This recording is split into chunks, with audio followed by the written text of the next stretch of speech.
to sell my soul. He's already in me. I don't need to sell my soul. Someone is now watching. Hello. Hello, Blue is not on fire. Hello, hello. Hello, Minfunoi? Are you Turkish? Hello, no time to explain. I'm a winner. Nice, let's go. Good to see you, Master D-Roy. Good to see you all. I haven't been here in so long. No, don't worry, it's totally cool. It's a Sunday stream. It might be a bit, I don't know. I was thinking I should play Dark Souls 3 and make it and do like something for the members where it's like members only chat or some bullshit. But maybe I'll do that later. Depends what time I finish, because I've got to call creepy Isaac and then I've got to call and then I got another call. Well, actually, it's just Isaac tonight, so it's not the end of the world. Did any of you see the excellent meme made by Sophie about Isaac? The ASU frat leader that keeps frame mogging convicted. Yeah, I saw that. He's Albanian and a Muslim, which is interesting to say the least. Yeah, I mean, interesting that he frame mogged.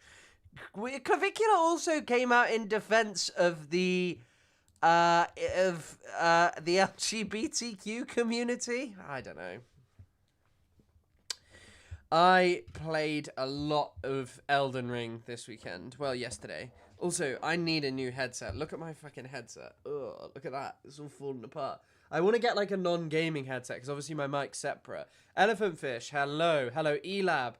Yeah, I just killed Malekith in Dark Souls, in Elden Ring, so I'm pretty close to the end of the game, but I've still got to play the DLC again, which I don't know if I'll do. You don't know who these people are. This guy is the ASU frat leader, is the pride of Albania, mate. The pride of Albania, the ASU frat leader.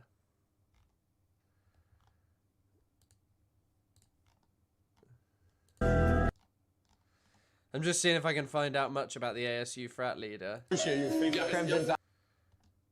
He brutally frame mogged Clavicula. It's, yeah, I still haven't played Sekiro either. I've never played Sekiro. I got really deep into Bloodborne before I went to Canada, and then I haven't played since I got back. I need to beat it. Ooh, is it actually the most Googled thing? What have you done to the headset? I don't know. Oh, Christ. A few weeks ago, this inner lining part, started coming out, and it won't go back underneath. I was thinking about maybe removing it, but then I was like, oh god, that sounds like even more of a nightmare to try fix. Broiling Blood, thanks for the 5 gifted. It is utterly wow. ridiculous. Blue is not on fire. Oripo, Farrick, Bako, W gifted. Thank you so much for supporting the channel. What happened with Palestine Action? This is why you need to keep up with the Chris Kunzler TikTok channel. All you need to do is look into, the TikTok channel. I spoke about it on there. They won their case. So Palestine Action was, they said that the prescription of Palestine Action was unlawful. Will I go back to making video essays? I really enjoy streaming at the moment, and I think maybe, like, I'm really happy I made the videos about Ethan Klein, but I think something of a mistake was that, like, I made the videos about Ethan Klein, and then I kind of stopped making, my video releases took too long, too far apart from each other, and, yeah, I didn't really get my groove, and I don't know, I do enjoy... Actually, I'm just looking at my videos. Just looking, that ContraPoint's pathetic defense of Zionist colonialism now has 50k. Yeah, I just started taking too long in between videos. But I think I would maybe go back to it. I don't know. I'd like to. I did enjoy that period of my life. I enjoy this period. I don't know. I was talking to... like, at the moment, I think with the podcast, it's kind of hard. I sometimes think about, like, also recording... in the day, like, just recording a video and being like, okay, this needs to go out about some event, you know, but I might need a new camera and stuff. I probably need to do more fucking setup, upgrading. If you know what headset that is, I can take a look to see if they can be replaced. Tara, I don't want to replace this headset. This headset's fine, and I might still keep it, but I think what I actually want is some over-ear headphones that are smaller. When are you going to stop making Lord Wolney fan cams? Jesus Christ, if none of you know who Lord Wolney is, you're lucky. But I think one day I will start making video essays again. I need new headphones, to be honest, Tara. I just need smaller ones. So maybe I'll chat to you or someone who's an audio pervert about that. I'm glad Henry's not here, because if I was playing Dark Souls, if I do that later, he'll be like, you gotta move the camera. And I'll be like, shut up, man. Nah, only joking, man. Henry, I really appreciate your help. Hello, Ray. Hello, everyone who's here. Also, my nose is running. Found any interesting games on the state of play? What? What's the state of play? I'm also too hot already. Right, I'm just going to do this quickly. We're going to start with flank. No, we've been doing that, scape. Yes. Oh. Sound.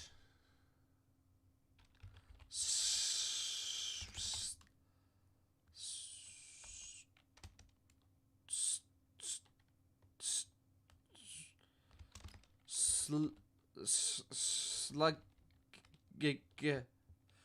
What's your chess elo? Bro, I don't even know how to play chess. I don't even know. I have no idea how to play chess. It might be stunt, you're right, but there's no N actually, so strut. It could be something like, no, wait, no, it can't be strut.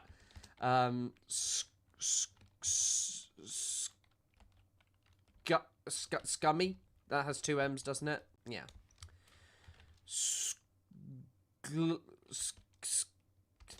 Could it be something like that? I'm going to try that. Oh, ho, ho, ho, ho.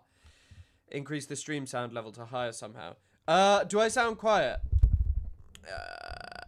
It might just be because my mic is far away. It might be. I'm not typing in those words. Those are awful words. Anna Banan. Is that slightly better volume-wise? If not, I can do some other stuff to do some trickery with the volume. I hope you guys have had a nice weekend. I hope you all enjoyed Valentine's Day. I hope you all enjoyed Sophie's awesome meme. I really enjoyed that photo of Isaac with Hassan Piker, personally. Very funny photo of Isaac and Hassan. There's also have any of you seen, have you seen what Spooky Scary Socialist made? This photo of little baby Isaac. Hold on, actually. I think that's worth saving a jazz.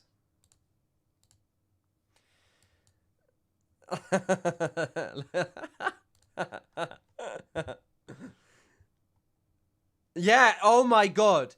That is actually Wordle snark. I didn't even think of that. Are we covering Marco Rubio's dogshit speech at the MSC? He decided the mass migration people to Europe, but celebrated the mass migration of Europeans. Yeah, I think I'm going to look into that. I recorded it. Sorry, I will stop doing the thing. This is a funny ass photo though. Look at the little.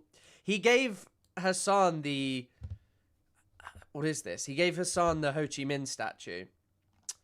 But yeah, here's Spooky Scary Socialist, good meme. And there was another. The general photo of it. I enjoyed my post on this about this. We've got quite a few stories to cover today, but I think Munich Security Council will factor into it. This is the OG photo. Overzealots was trying to socialist Maxed in peace when he got brutally frame mogged by Hassan Piker. Yeah, I thought I was a little bit confused, Alibot, but no, we will look into it. Look, Isaac isn't that short. This would happen to me if I ever meet Hassan in person, because you guys know I'm 5'8", definitely. No, 5'9". I'm 5'9". I swear. I'm not 5'8". But yeah, if I ever meet Hassan, I'm gonna be looking like this, and I just pray that there's no one else, you know, tall in this. Who are they hunting? No. I'll get into that story. Actually, I might change the title because it's a bit misleading. Are there once in the UK. Basically, these people have started claiming, this like group of deranged Zionists, the leader of whom isn't even Jewish, I found out, by the way, is claiming that basically people who are knocking door to door and they're saying, hey, you shouldn't buy Israeli products because buying Israeli products supports apartheid. And these deranged Zionists keep going, they're making lists of where Jews live. They're making the lists and then it's to hunt them. They're making the lists of the Jews. Because these people are so fucking mental. But yeah, we'll talk about it later. And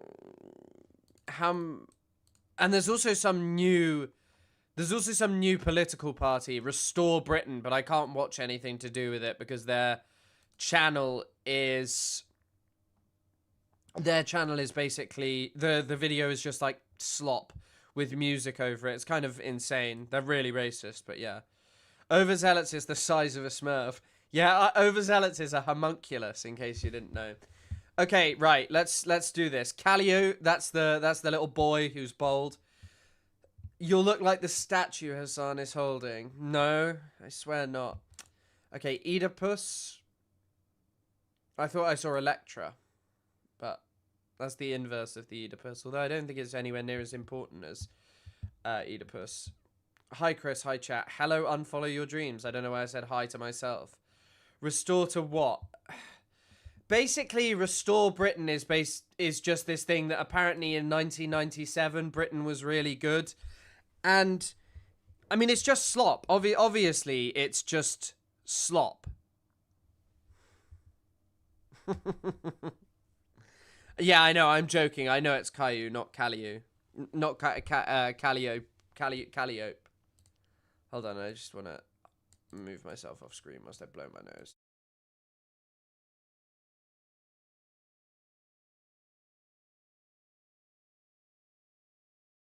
It is utterly ridiculous.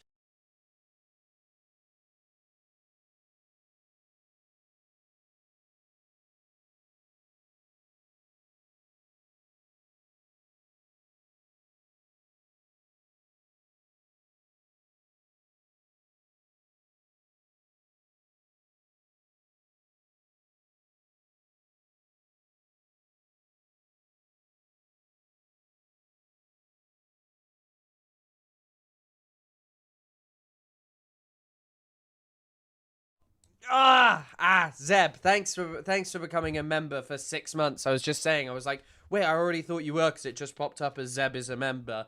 But thanks for being here for 6 months, and I'm glad to hear you love the pod. We got an episode coming out tonight, but yeah. Oh no, I worked one out. Trace, Echo, Vestige, and Reminder, I think, are all ones that go together, and then Atlas, Thesaurus, Encyclopedia, and Dictionary are all reference books. I don't know what to say. I was going to say books. It's been a while since we've done that. Yeah, I know. 1997 was only marginally good because we got rid of the Tories. It was dog shit thereafter. Yeah, I mean, I think he's talking about New Labour basically coming in. And, I don't know. For me, it's just kind of like, just remember this slop. It's just boomer slop.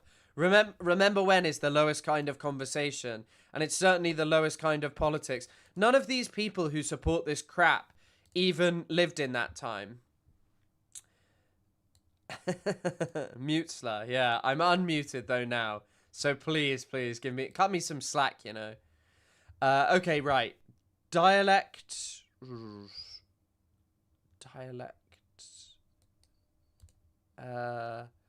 Ringmaster.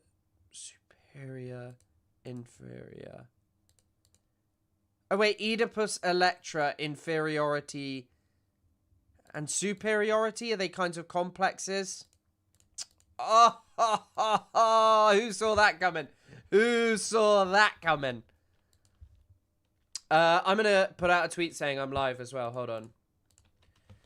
I am live on YouTube. We're covering Palestine actions, victory,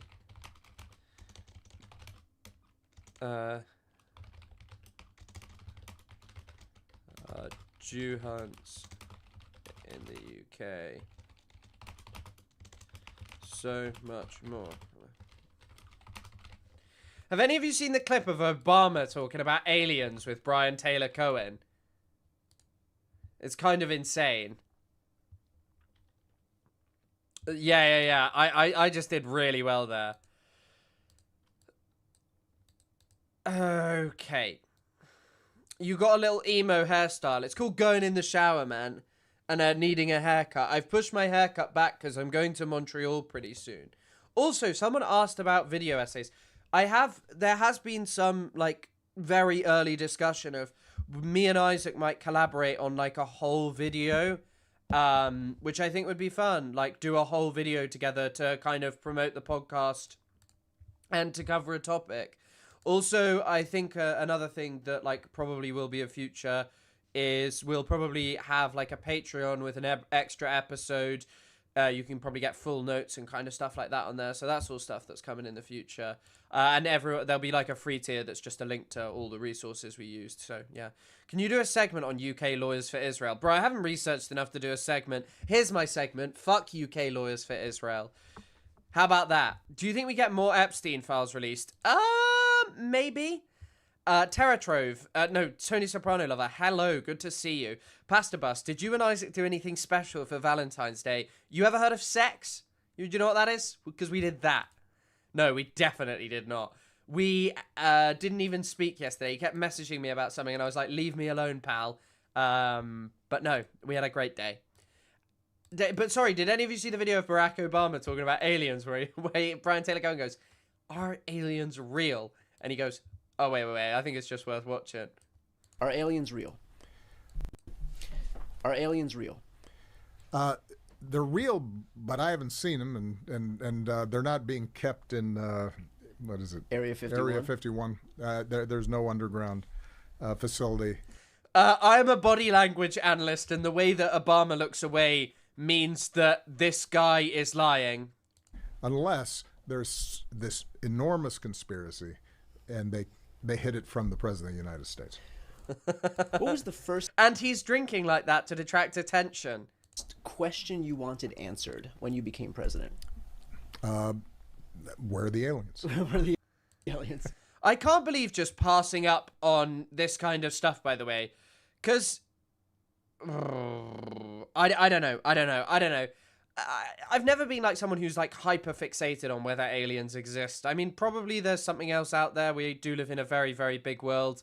But simultaneously, I don't know. Maybe they are in Area 51. I wouldn't put it past Barack Obama to lie.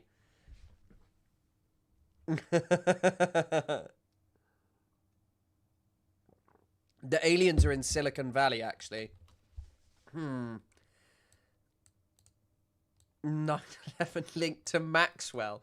Yeah, I mean, I don't think Ghislaine Maxwell had much to do with 9/11. Although, there is like a thing where Ghislaine Maxwell talks about Jeffrey Epstein, 9/11. Let me see if I can find this, because one of the reasons that Ghislaine Maxwell said that she didn't like... I mean, obviously there's this, which is... After 9/11, Ghislaine Maxwell mailed 42 people imagining the eradication of all Arabs. But there's also a thing where she's talking about her relationship with Jeffrey Epstein. And she's like, I knew Jeffrey Epstein wasn't for me when he wasn't with me on 9/11. I'll see if it's in the transcript. I'm sure it is.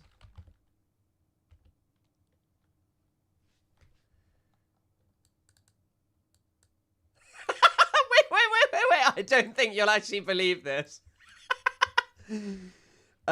So this is Todd Blanche. He says, he had what? She says, other girlfriends. Other girlfriends. I definitively knew that it was over after 9/11, actually. Because we were both in New York, and I don't know. Were you in New York on 9/11? I mean, 9/11? And it was a scary time if you were in New York. You didn't know. I didn't know. Nobody knew what was going on. And he was in 71st Street and I was in 65th Street, my house, and he wouldn't see me at all. Asked me, his mum, who I'm very close to, who's in hospital at Lenox Hill, just asked me to look after her. And then I knew, as anyone did at that time, if you're not going to be there for someone on 9/11, you're not going to be there. So for me, that was the line's end. And he had another English girlfriend, actually, from 2000.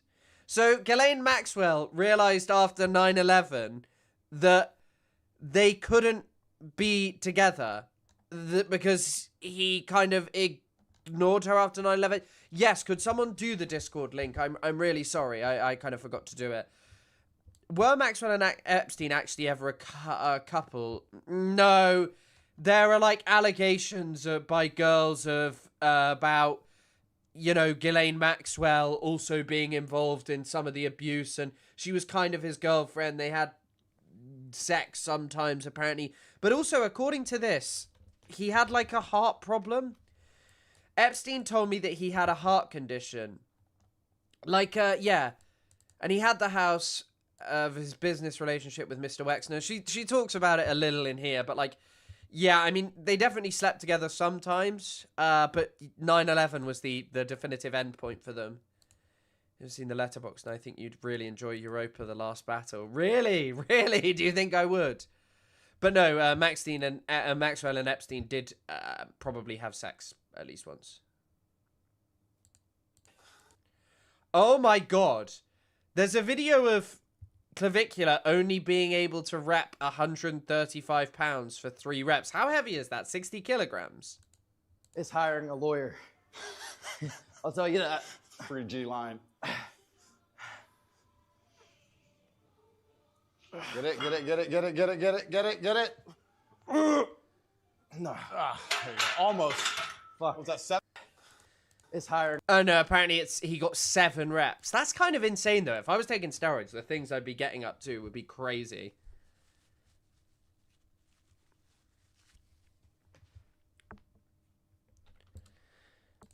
Sorry, also, back to Obama. I can't believe he said that aliens were real. Obama knew. He's the damn president. He's the person we should trust.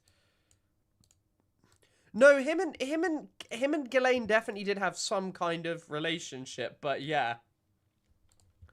I mean, we're not going to have an Epstein heavy stream today, but there's still some this is pretty crazy from Thomas Massey.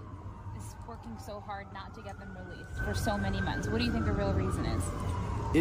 These files implicate billionaires and friends of his and political donors that he's trying to protect.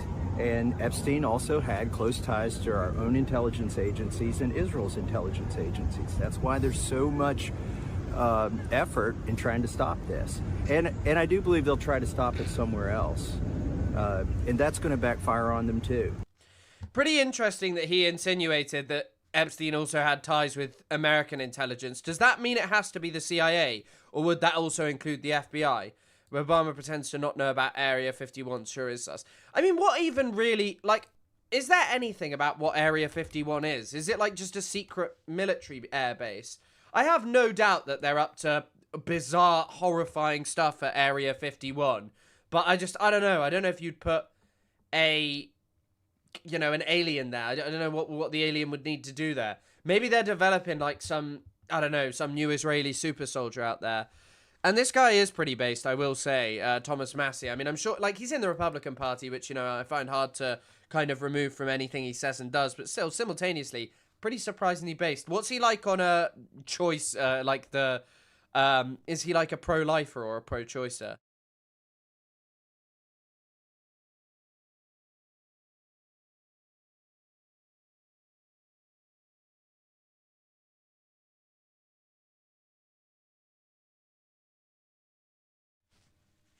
Because I, for one, would not vote for him if he's pro-choice. Hashtag pro-life gang. Joking about that. Obviously not pro-life. Well, I'm pro-life generally, but not in that context. I'm pro-everyone's life. You know, when I was at university, this guy came up to me and he was like, oh, you know, you do Persian, I do Persian. And I think he thought I couldn't speak it because he has like family that are from Iran, but he wasn't very good at speaking it.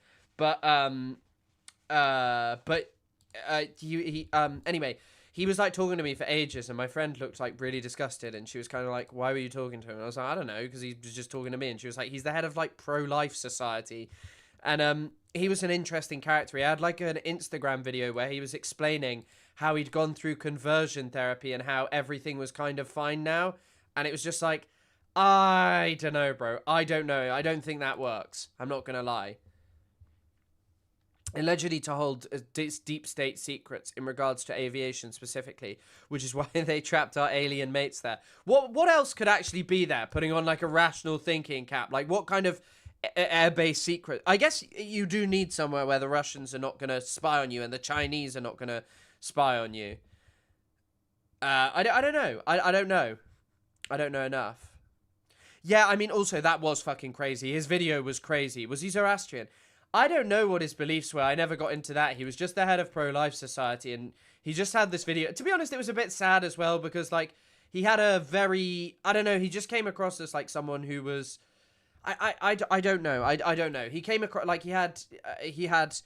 he came across as quite effeminate, and I don't think you can fix being gay with anything like that. I don't think it's true. I don't think conversion therapy really works. I don't think it ever gets away from the fact that some people are just attracted to people of the opposite sex more than they are people of... Sorry, the people of the same sex than they are the opposite sex.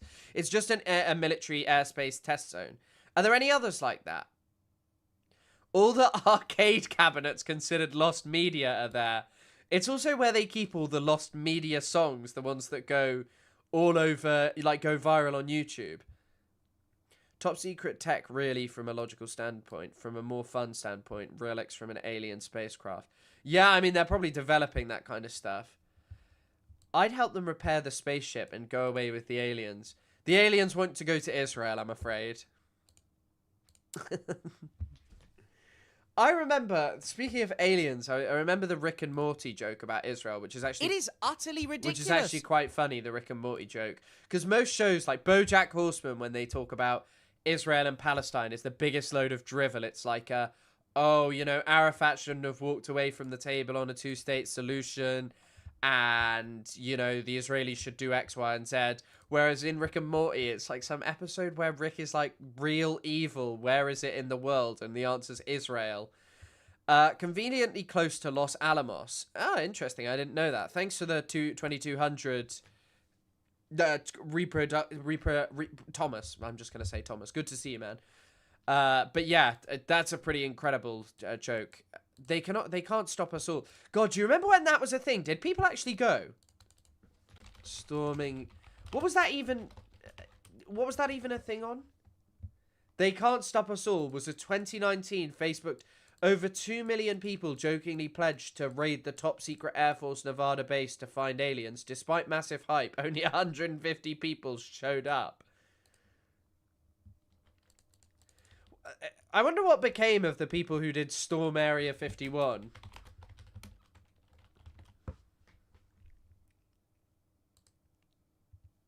From around people were... Jesus Christ. You want to see how time fucking flies?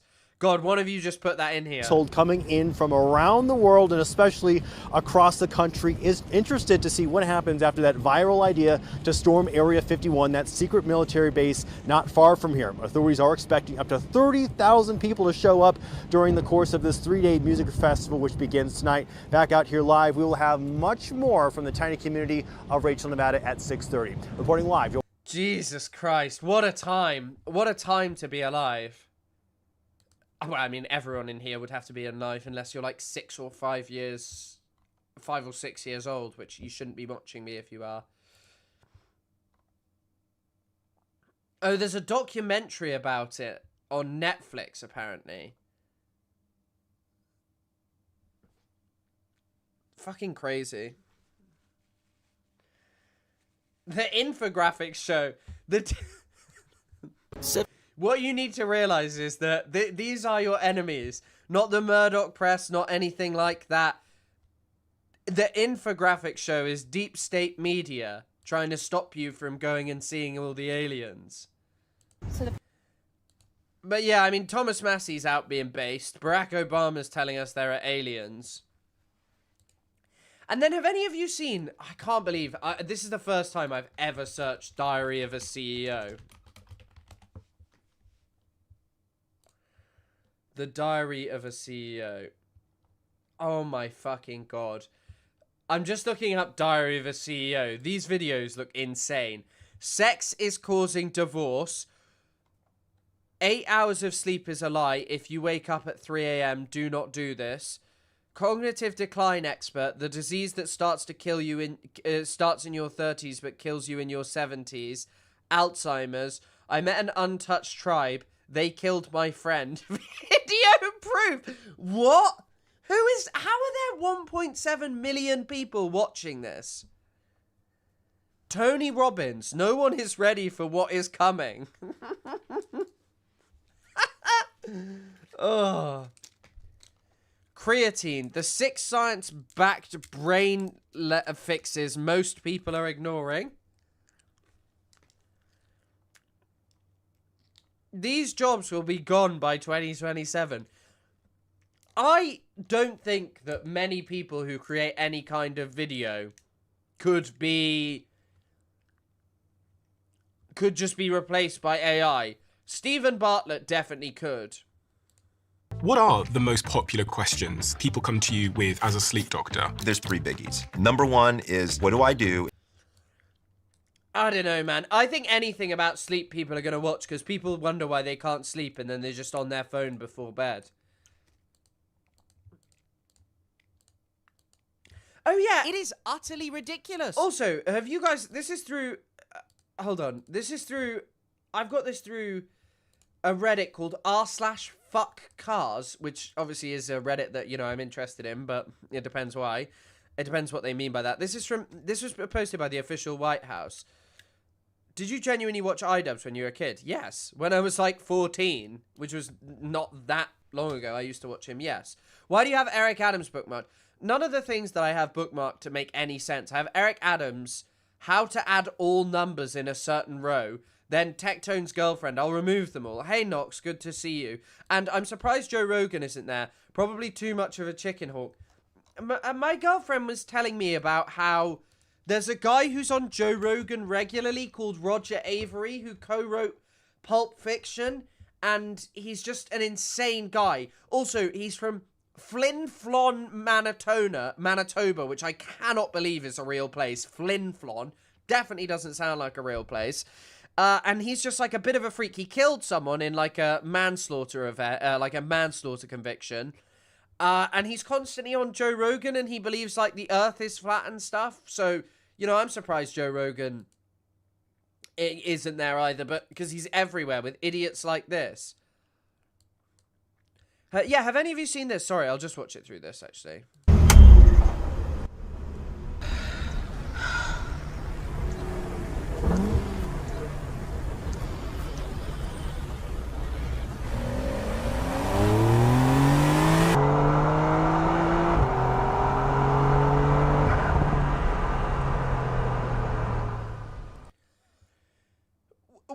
What is this, sorry? OMG, you are from England. You can't talk about dumb town names. I don't know, there are dumb town names here, but somewhere called Flin Flon is just insane to me. So sorry, can anyone explain to me what this is about? I understand, right, that the stop-start. Like, I think my car has that where it, like, automatically turns off if your foot's not on the clutch and you're in traffic and stuff. And you've got the brakes on. Why would this be a thing? Why?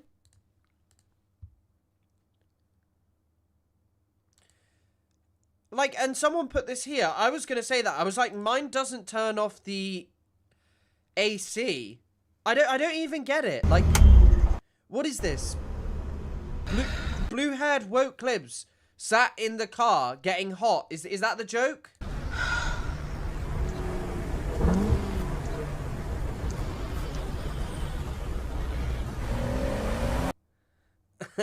Mepper's only trip to Flin Flon. I don't know. There's a place in...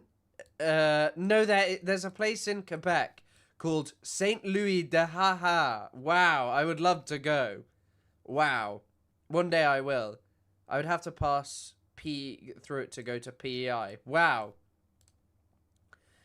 What is this? Oh, McGee, I'm sorry to hear that your dog passed away. I know how tough that can be. My dog, I haven't had a dog, I haven't had a dog since I was 18. And it was very sad when he passed away. I remember it. It was an awful thing. So I hope you're doing okay today. But why is this a thing? Like, what's the kind of problem here with this kind of stuff? Certain type of older chud made this, since the blue hair thing is not a signifier for hogs anymore. I don't know, bro. I don't even know. I don't know what this is even about. But in better videos coming out of the Burger Rights, have any of you seen this video of the guy who stormed the church? My name is William Kelly. I'm a combat veteran. I'm a patriot. I'm a lover of the Constitution. I'm an ally to my Black, Latino, and indigenous peoples.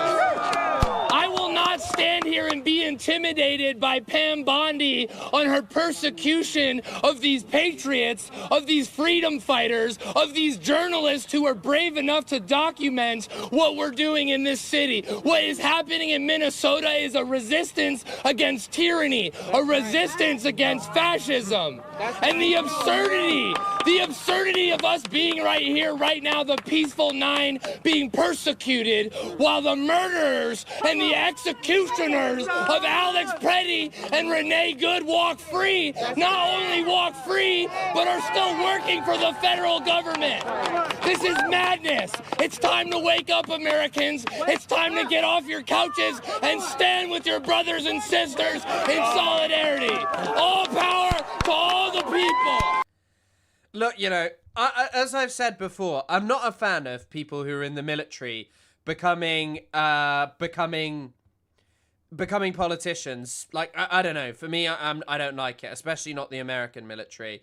But if you're just someone who clearly is no longer, if you're clearly someone who no longer engages with the kind of shit that you do in the US military, and you're genuinely someone who's engaged in, like, community activism and wanting to build a better society and stuff, yeah, I don't know. I'm not, yeah, you're right. I'm not a fan of also just being like, I'm a combat veteran.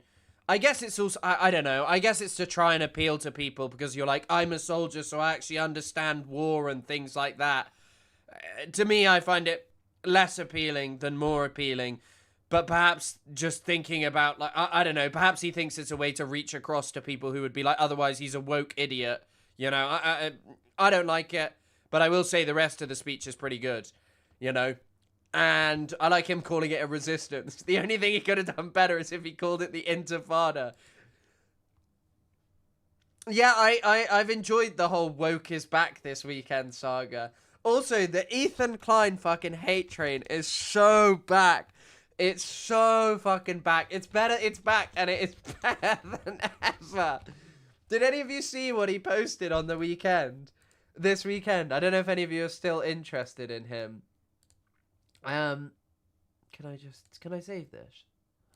Oh my god, I can. I didn't know you could do that. Okay, so Ethan posted this. Tom went to all the top PR firms a month ago or two ago, and they all rejected us. I am literally more cancelled than rapists and murderers. I'm genuinely close to giving up. Now, there's definitely something to speak about here, because, like, he's right. Like, a lot of people who've done heinous things get away with it, and they should be held to account, by the way. People who are genuinely sex offenders, who just get to go on making YouTube, get to go on doing whatever, and there's way more powerful sex offenders. I mean, the President of the United States is a sex offender. But, what I will say is, Ethan isn't even really that cancelled. He's just a fucking bomb to work with because he offends everyone on the internet. He cannot hold his tongue. He is constantly talking about his grievances that apparently everyone in the world is against him. I don't know why you'd be associated with him. It's just such a major brand risk. Such a major brand risk. But the comment here is even better. This is a serious message for Ethan Klein. Please look into hiring outside help because Hassan/Snark's propaganda machine has become too powerful. The lies and misinformation needs to be stopped. With peace and love. We are tired, boss. Oh. Joey Q, I don't know what you did the other day. I don't think I would have put you on timeout. I think someone may have timed you out by accident. I can't remember. I didn't cover that the other day, the Australia stuff. I don't know if I will today because I covered the Australia stuff the other day. But yeah. I saw Hassan reply to this because normally he doesn't give Ethan the fucking time of day. But let's see what he responded. It is utterly ridiculous. Hey, Knox, did you see he made a billboard of James Charles under the guise of accountability and people figured he was P-troll? He is such a brand risk, not gonna lie. Thank you for the 7 months. Thanks for being here for so long. I did see, and like James Charles is definitely a piece of shit, right? Like James Charles is a dick. But like, I don't know. Ethan associates with a lot of creeps himself and was very happy to be soft on Tectone when claiming that, you know, Hassan was like Nazi evil worst man in the world. I don't know. I don't know. It's really quite something. And yeah, he has defended a genocide. But the problem is as well, is like, there is no snark propaganda machine. People on the internet don't like Ethan. And I think one of the funniest things he did recently, which I have pointed out multiple times, is when he went on... But they're not... is when he went on this campaign of trying to fix his reputation. And the way he sought to fix his reputation was to make a video saying that, oh, he agreed with me and that he's not been the best of activists. But then, like, a few days later just went back to crying and saying that he was, like, the worst, most suffering guy in the world. He still does it. He claims that he's this victim of anti-Semitism. He literally has people who play clips for him that are like just someone going Jew to make him seem like he is this just massive victim.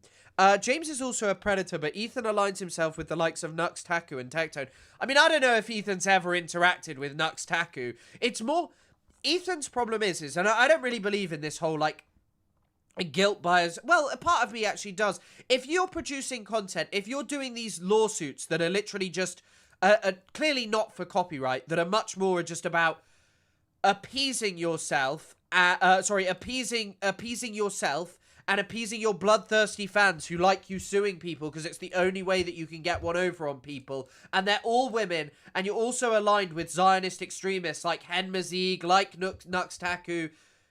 What's there really to say? The reason Tectone loved Ethan Klein was because they were it was a great opportunity for him to make videos where in one of them he literally sexually harassed denims.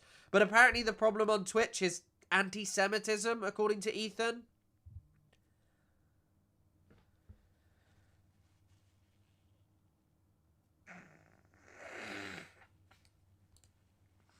His fans are not jiving with what? What are his fans not jiving with? Here's Hassan's response.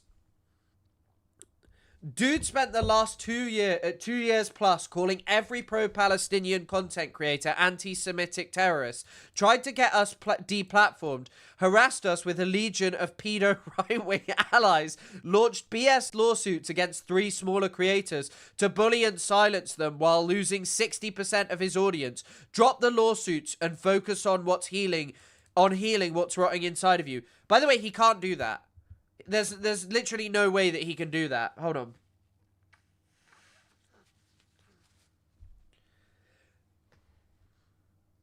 The whole thing is, and the reason that he can't do away with what's rotting inside of him is because, like, Ethan is bad, and Ethan has been a racist for a long time.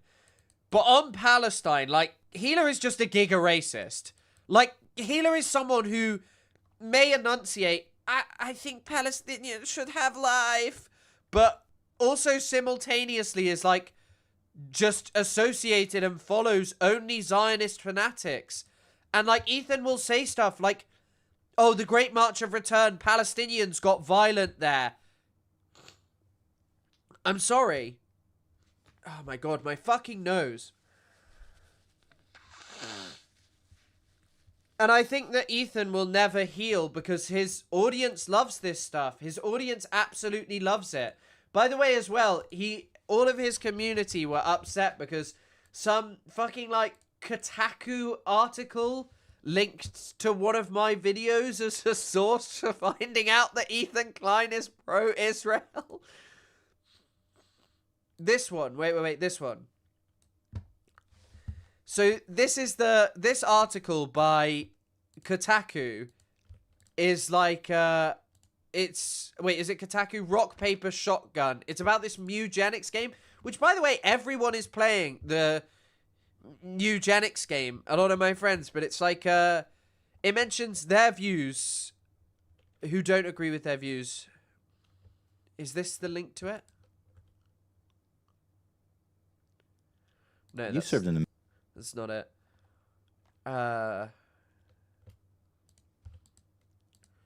Wait. Is this the one?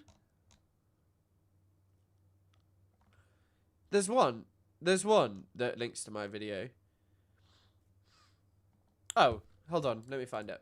Kotaku Mugenics dev response to criticism. Oh, here it is. Here it is. Sorry, it's the Mugenics one. This one. Pro-Israel views. Look. It links to the confused Zionism of Ethan My Klein. only crime is wanting a two-state solution instead of one, and thinking it's not okay to kill Israeli civilians. Yo, this video's sick. You should watch this. Also, this video got fucking limited ads on it when it first came out, and it's my most viral video by far. That's it. At the end of January, God, it is so weird seeing this. This is just badly made. Those fan billboard submissions needed editorial reining in. The homophobes just at their depictions of James Charles. I mean, it doesn't... Yeah, I mean, I don't know. James Charles is definitely a creep, though, so... if I remember correctly, I don't know enough. Mugenics suffer from the newsground early 2000s humor. Could be due to its insane development cycle. I mean, I don't know. I don't know shit about Mugenics. But yeah, I do think Ethan... Because in Ethan's video, he was like, oh... You want me to keep being a Zionist for content. And it's like, yeah, I mean, it's good getting content, mate, but at the same time, there will always be Zionists and people doing Zionist things to talk about. There will always be far more important things happening in Palestine, which I'm going to talk about. There will always be just, world events that are more important than you. It would be really nice if you used your platform to actually say, hey guys, I've been a bit crazy on Israel, and if I'd actually listen to people, and I'd even listen to the words which I've said myself about, getting things wrong, doing Zionist things, and genuinely change his behavior, welcome on some genuinely good Palestinian voices, not Ahmed Fuad al-Khatib because he agrees with you. I don't know, have fucking, I mean, it would kill Ethan's audience. Mohammed El-Kurd, have Mohammed El-Kurd on or something, I don't know. Have Yahya Sinwar on. No, I'm joking, you can't have him on, he passed away. Yeah. I don't know. Hey, Carla, thanks for the gifted. Not really. It is utterly ridiculous. Rachel Atwood, enjoy the gifted membership. Thank you so much, Carla, for the gifted. Incredibly kind. Ethan Klein wishes he was Roy Starr. Don't quote me on that. Is Roy Starr the guy who, Roy Starr, is he the guy who shot people? Who is Roy Starr? Wait, who is Roy Starr? I don't know who Roy Starr is. Is that someone else? That's someone else Star. W gifted, indeed.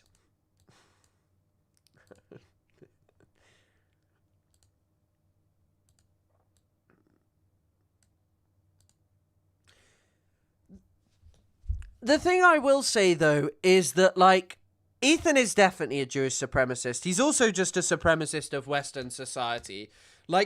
Genuinely... we kind of talked about this with Daniel Denver on the podcast.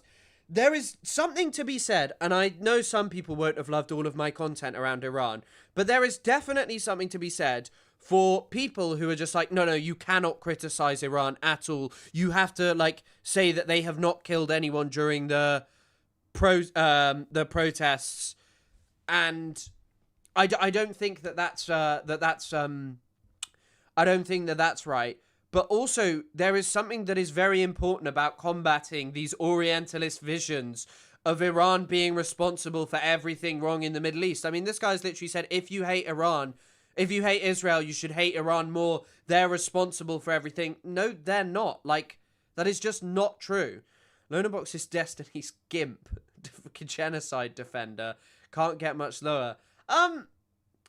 I mean, yeah, it's kind of a sad situation. I don't know why, as a leftist, why, as someone who purports to care about Palestine, would you just decide that, oh, I really need to defend Israel, I really need to go there. And, like, they went on a tour of the West Bank, fine, but they also met with Israeli soldiers. Like, I'm sorry, it's not pro-Palestine to admit Israel is doing war crimes and then have your, at the time, best friend go and, like, hang out with Israeli soldiers and tell them how to do better war crimes. How to do better sex crimes, actually. He would never have the likes of Mohammed El-Kurd on to demolish the Hasbara BS with wit and in an impressive way with words. Ethan doesn't want the smoke. Not many people want the smoke of someone like Mohammed El-Kurd, because realistically, right, if you sit and talk to Mohammed El-Kurd as someone who lives in a $10 million mansion in fucking Hollywood in Bel Air, what is there really to say, right? Like, what is there really to say, right? Mohammed El-Kurd had his family stolen because he was born the wrong ethnicity in his own homeland. Ethan thinks that he's subjected to some of the worst sadistic and evil anti-Semitic racism because people on Twitch say he ate sabra hummus. Like, I don't even, because he said he would eat sabra hummus because, yeah, I don't know. M-A-K, who do you mean Mac? I think it's just tough, like, comes from phalangist traitors. I don't even know if that... By the way, there are some things about Lonabox that aren't true. As much as I have my qualms with Lonabox, Destiny did not steal Lonabox's girlfriend, by the way. That is not what happened. That is not true. Like, that's not even what the lady has said. Basically, what happened is Destiny had slept with Pixie many years before, but was sending out the videos. And I don't even know if she was Lonabox's girlfriend or friend. I'm not doing enough research into that. And I don't know about the phalangist thing. I don't know if Lonabox is actually a phalangist. I don't know if Mohammed El-Kurd would be interested. Iran sent a whole plane full of doctors and medical equipment when thousands of pages blew up in Lebanon. The hospitals were uploaded. Iran greater than Israel. I mean, it's not very hard to be greater than Israel, like, at all. Yeah, there hasn't actually been much discussion or upset over him going to upset over him going to Cuba from Ethan yet. We can all agree it's horrible what's happening in Gaza. Let's not divide it by looking into who's causing what or who's doing what. Is that a joke? I assume that's a joke. I don't know what you mean by it, if not.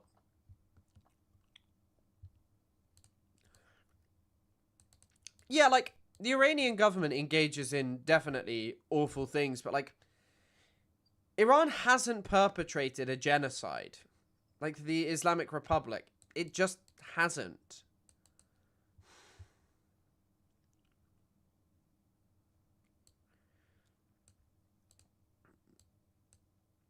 Lonabox having the most pro-Arab sounding name and being a shill for Israel will never not be funny to me. I mean, yeah, there's definitely... to be honest, that's not really that surprising. Fucking Mossab Hassan Yusuf. I wonder what people are thinking about this billboard generally. I don't know if anyone... Vadim had a funny tweet. I am literally more cancelled than rapists and murderers. There goes Ethan Klein comparing himself to the state of Israel again.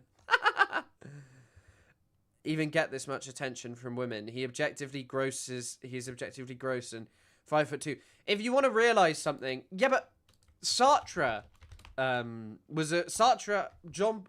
Sartre was never a very attractive man. He was very short, and yet he slept with a huge amount of women. But I wouldn't actually compare him to Destiny. But Destiny is certainly quite the individual. I think if you just message every woman and you sleep with loads of fans and fly them out to you, like, what's the expectation? Destiny has a big following. People are going to fall in love with a character on a screen and think that he's, like, awesome and they want to be them. There are some other funny tweets about this. Ethan Klein speaks the truth. His actions have permanently destroyed his reputation. It is beyond repair. That's why I stopped covering him. He's irrelevant. But posts like these still warm my heart. I mean, yeah, I mean, this is true. If you just look at his channel, by the way, having Girl with a Microphone and Harley Morenstein host your podcast, like, that is not something that's popular, you know? Like, it's just not. It's not gonna be popular. It'll keep on declining as something because Girl with a Microphone's literally only talent is I am a H3 sycophant. For all of, like, Harley Morenstein's drop off, at least, like, he was once popular for having an original idea. She shouts at, you know, she just shouts at Trump supporters and people watch that on YouTube. On TikTok, sorry. It's not like a talented thing to do. It doesn't show that you know anything about it. In fact, she doesn't know anything about it. She had a massive meltdown over the China-related stuff. Hassan going to China, but it is utterly her ridiculous. co-host was in, like, an anti-Semitic video. On taking sides on Iran, please watch what are tankies really by Politically Depressed. It's kind of long, but Ayman does good work. Send it in the... Are you in the Discord, Lemon Mint Cat? It is utterly ridiculous. If you are, could you please send it in the Discord? If not, no. If not, I will. If not, no. If not, I will try and watch that. I won't watch it on stream if it's really long because I have got some stuff I want to cover. I'm just kind of doing a bit of nothing. Just a bit of whatever today. On taking sides on Iran. Oh, sorry, I just read that. It is utterly ridiculous. I've Sartre is just not enough to be a Camus. Thanks, Thomas. Thanks for the pesos, the Chilean pesos. I've Sartre is just not enough to be a Camus. Was Camus famously better at rizzing? Bacon and Eggs podcast is so washed and rizless. Knox, thanks for the $2. I love this. Whoever came up with the Bacon and Eggs name. I mean, Girl with a Microphone has a video here called Oops. Hassan forgets to separate Zionism and Judaism. This is not someone who knows anything about Palestine. I'm not going to watch it because what's the point? But, like, my God.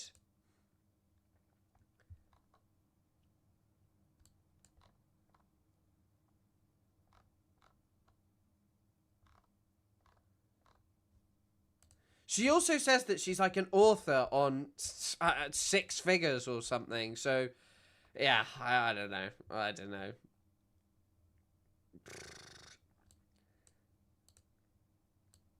The curious thing is they've been looking to hire more members of the production team, which is odd because they're very clearly losing popularity in advertisers.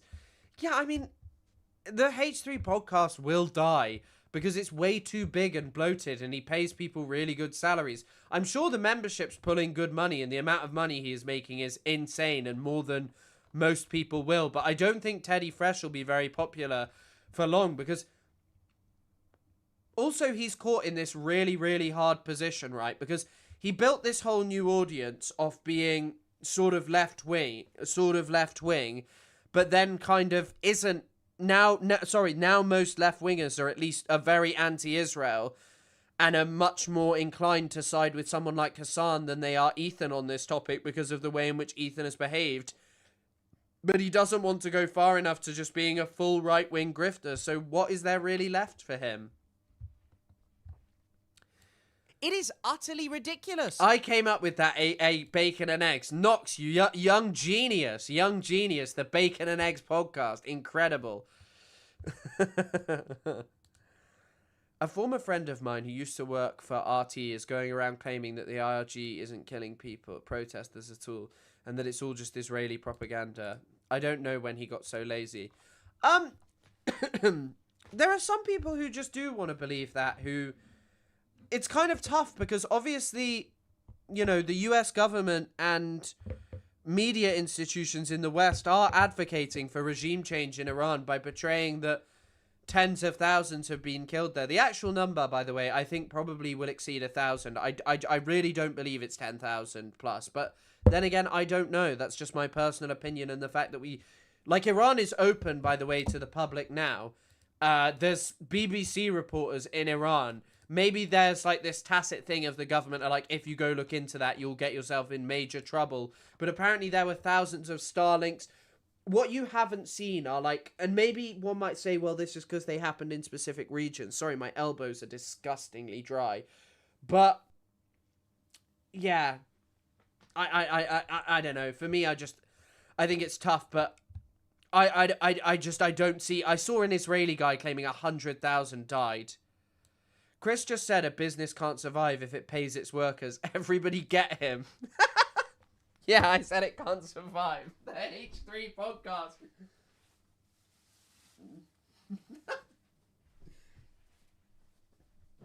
Nah, bro. Ethan Klein broke the union of the workers when he crushed AB. AB led a revolt when he said, actually, maybe stating killing Palestinians all the time isn't good. And Healer brought down the Iron Fist. The Iron Dome defended the Healer Iron Dome defended Ethan from any accountability or thought.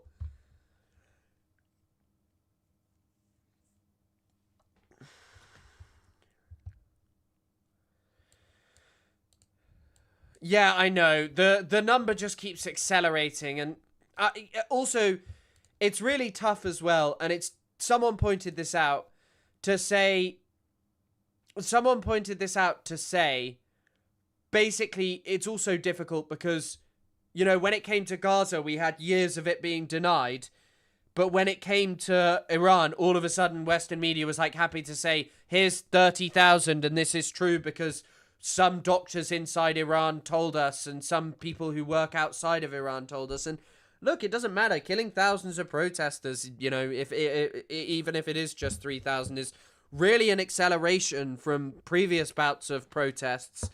If you read through accounts, it's like, hey, there were people on the street. And I think there were people in Iran who really thought it was revolution time.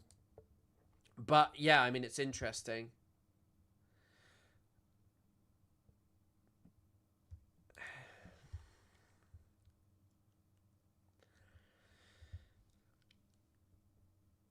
The far right will jump on Jews so fast for what did Israel so fast when things of Gaza come out.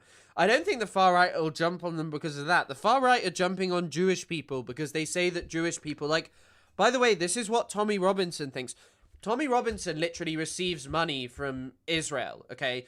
And Tommy Robinson the other day was saying that there are too many woke Jewish organizations in the UK who are, too many woke Jewish organizations in the UK who have brought over like way too many immigrants. That's straight up like Great Replacement anti-Semitism. But Israel doesn't give a shit about that. Israel actually likes that because that is what makes the place less safe. Like the less safe for Jewish people. Like, how many Jewish people have been killed in anti-Semitic attacks since 1950? Wasn't Bad Empanada said 155 non-Israeli Jews have been murdered. I'm just looking in to see if I can see this. Data that 20 Jews were murdered in attacks worldwide. One confirmed the number 2024. I'm just looking into this. I remember since 1958, more than 155 Jews have been murdered worldwide. Like, one of the biggest events, because I was... It is utterly ridiculous. Robert Gregory Bowers. Like, the Pittsburgh shooting was carried out by Robert Gregory Bowers because it was a perpetrator. Like, the shooting carried out at the Pittsburgh synagogue, right, was carried out by Robert Gregory Bowers, and it was done because there was the Hebrew Immigrant Aid Society there. This was literally carried out because of the same rhetoric that Tommy Robinson spreads, you know, the most deadly anti-Semitic attack. Yet, that's not something that should be dealt with, and Israel is willing to give Tommy Robinson money because he defends Israel. Israel considers them less Jewish too. Who? People who aren't in Israel.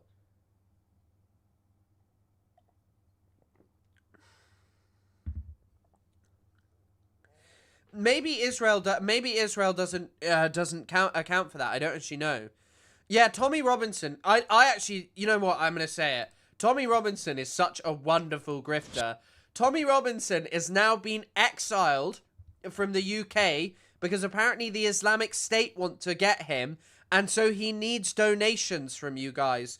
So, everyone, open your pockets to give Tommy Robinson the money he needs to, I don't even know, to live in Cyprus? So I'm out of the UK, and for the foreseeable future, I guess, in a minute, until I work out what the hell to do. Terrorist downloads it. And he's asking for money. This guy gets paid money by foreign governments, and he still needs your money. And also, hey Sophie, shout out for the great meme for No Politic Here.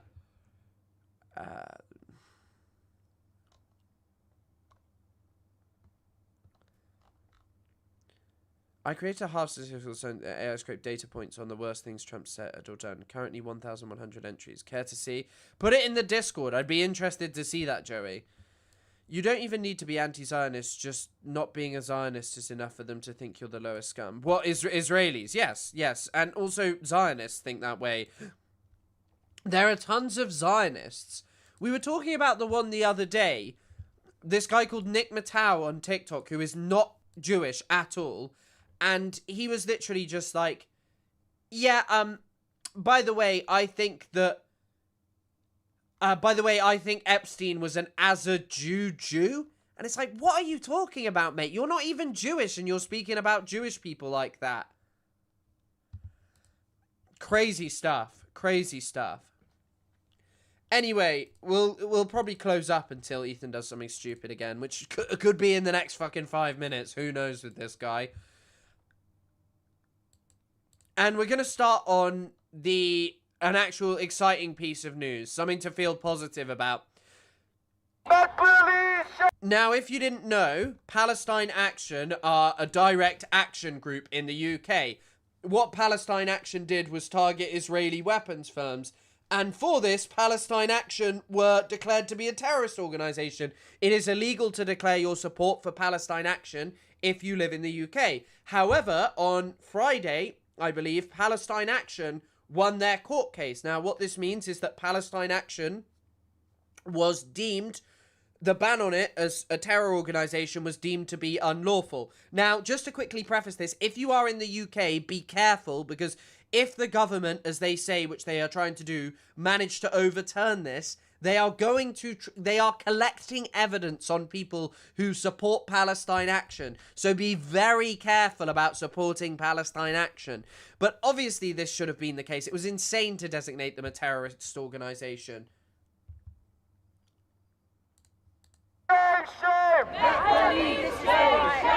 Palestine Action supporters were preparing for two things they thought likely: defeat in court and arrest outside it. But when the news filtered through, ripples of surprise, then jubilation. Free Palestine! Palestine! Wait, there was a blue-haired Awoki there. The judges had struck down the government's ban. Were you expecting this, or were you preparing to be arrested today? I was preparing to be arrested, so I thought it was a stitch-up. but I'm just overwhelmed. There's an old lady with blue hair. She ain't gonna like it when the Trump administration takes away the stop-start in her car. Weren't there no politics here fans, not even Israeli, just fans of the team/country? I don't even know. Maybe that was the case. I don't even know. Is that true? Hold up, they also spray painted an RAF jet. Yeah, they took it out of commission for 1,000 years. I posted the video at Lemon suggested on the stream. Suggestion. Thank you. And sorry, Lemon, I missed your other one. And thanks for the donation. Thanks for everyone who's donated and supported. It's a stand against government overreach in cracking down on people using their voices. Well, a sense of almost unexpected celebration. There is also, though, an acceptance that this will go to appeal. That was going to be the case whichever side won. And we're also hearing from inside the court that the prescription of Palestine Action as a group will continue until the 20th of February. The panel of 3 judges said Palestine Action had engaged in criminality and that some of its activities amounted to terrorism.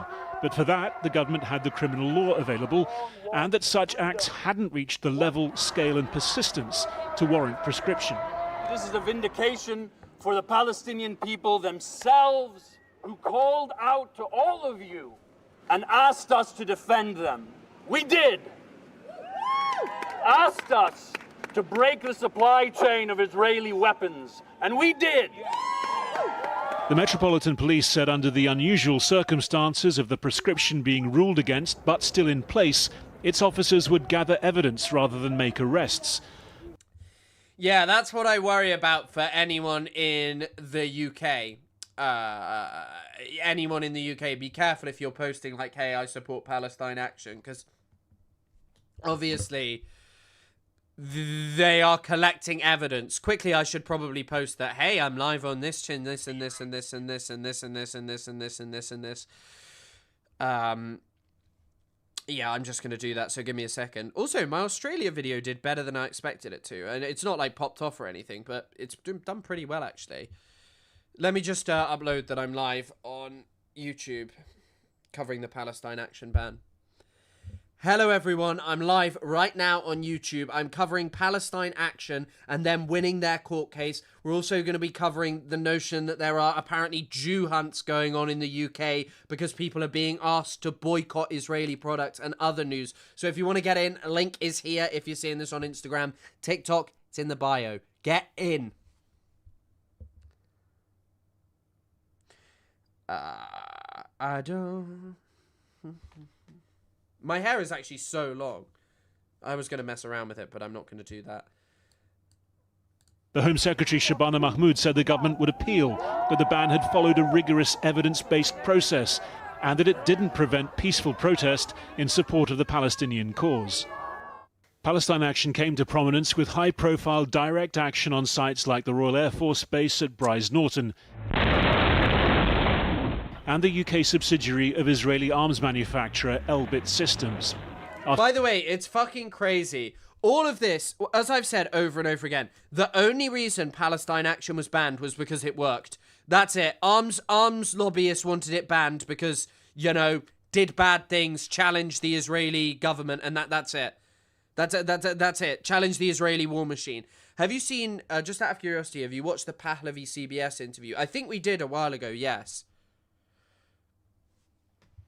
I think we did a while ago.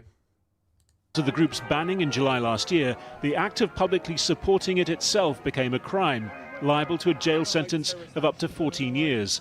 As well as nearly 3,000 arrests at demonstrations, there were dawn raids by police on members of affiliated groups. 23 activists remain on lengthy remand, some of them having spent weeks on hunger strike. Today's ruling unlikely yet to affect the thousands of supporters with criminal cases against them as the government carries out its appeal. Well, we've seen for 2.5 years how the police have powers to prosecute activity that causes harassment towards the Jewish community, fear towards the Jewish community. You know, in court, Dame Victoria Sharp said today. Also, once again, none of this causes fear to the Jewish community unless the Jewish community are, you know, Israeli weapons. I don't really understand how you can sit there and say, oh my God, a factory, an RAF base got sprayed with some paint, And that stokes fear in the Jewish community. The only reason that people even consider that to be like a reality is because organizations like this, guys, like the Board of Deputies, come out and specifically tell them, oh my God, everything is really anti-Semitic. That a very small number of Palestine Action's activities amounted to acts of terrorism. Well, you know, how many acts of terrorism are required before an organization can be deemed a terrorist organization? But the group's co-founder who brought today's court action rejects those accusations. It's very dangerous to weaponize anti-Semitism and to accuse groups such as Palestine Action of that, for targeting the Israeli weapons industry for political reasons, for necessary reasons, to prevent war crimes taking place. It all amounts to another blow to The problem with courts is they decide whether something is illegal or illegal, not whether some action is good or evil. Every such decision can simply be nullified by altering the law. Yeah, I tend to agree with you. I really tend to agree with you on what you're saying there. I think also that's why these people want to remove the jury trials, because in front of a jury, it's really hard to find this to be the case. Obviously, this wasn't the case, but like on the previous activists, the Filton 6 who got their case dismissed, the truth is they got it dismissed because when you have a jury and someone on that jury will be like, hey, actually, I don't think Palestinians being mass killed is good. But yeah, I don't know. the authority. Really? Did UK Lawyers for Israel actually manage to get that removed? I haven't seen that, but that's fucking insane. Of a government that's been reeling in recent weeks and now faces a protracted battle in the courts to prove its measure was not a disproportionate restriction of the right to protest.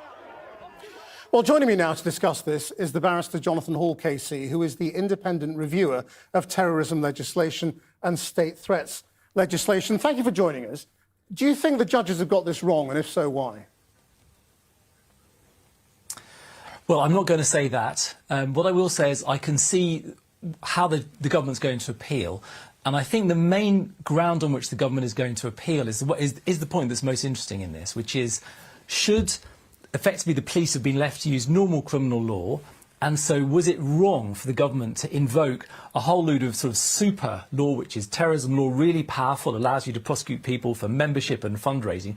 Was the Home Secretary wrong to invoke that, or should they have let the police carry on using general criminal law? I think that's really the core of the judgment, and I suspect that what the government will be saying, if it gets permission to appeal, is to say, well, this is really a sort of operational decision for the authorities, and it wasn't really one where the court should try and second guess. But I mean, all of this is just insane to any normal human being.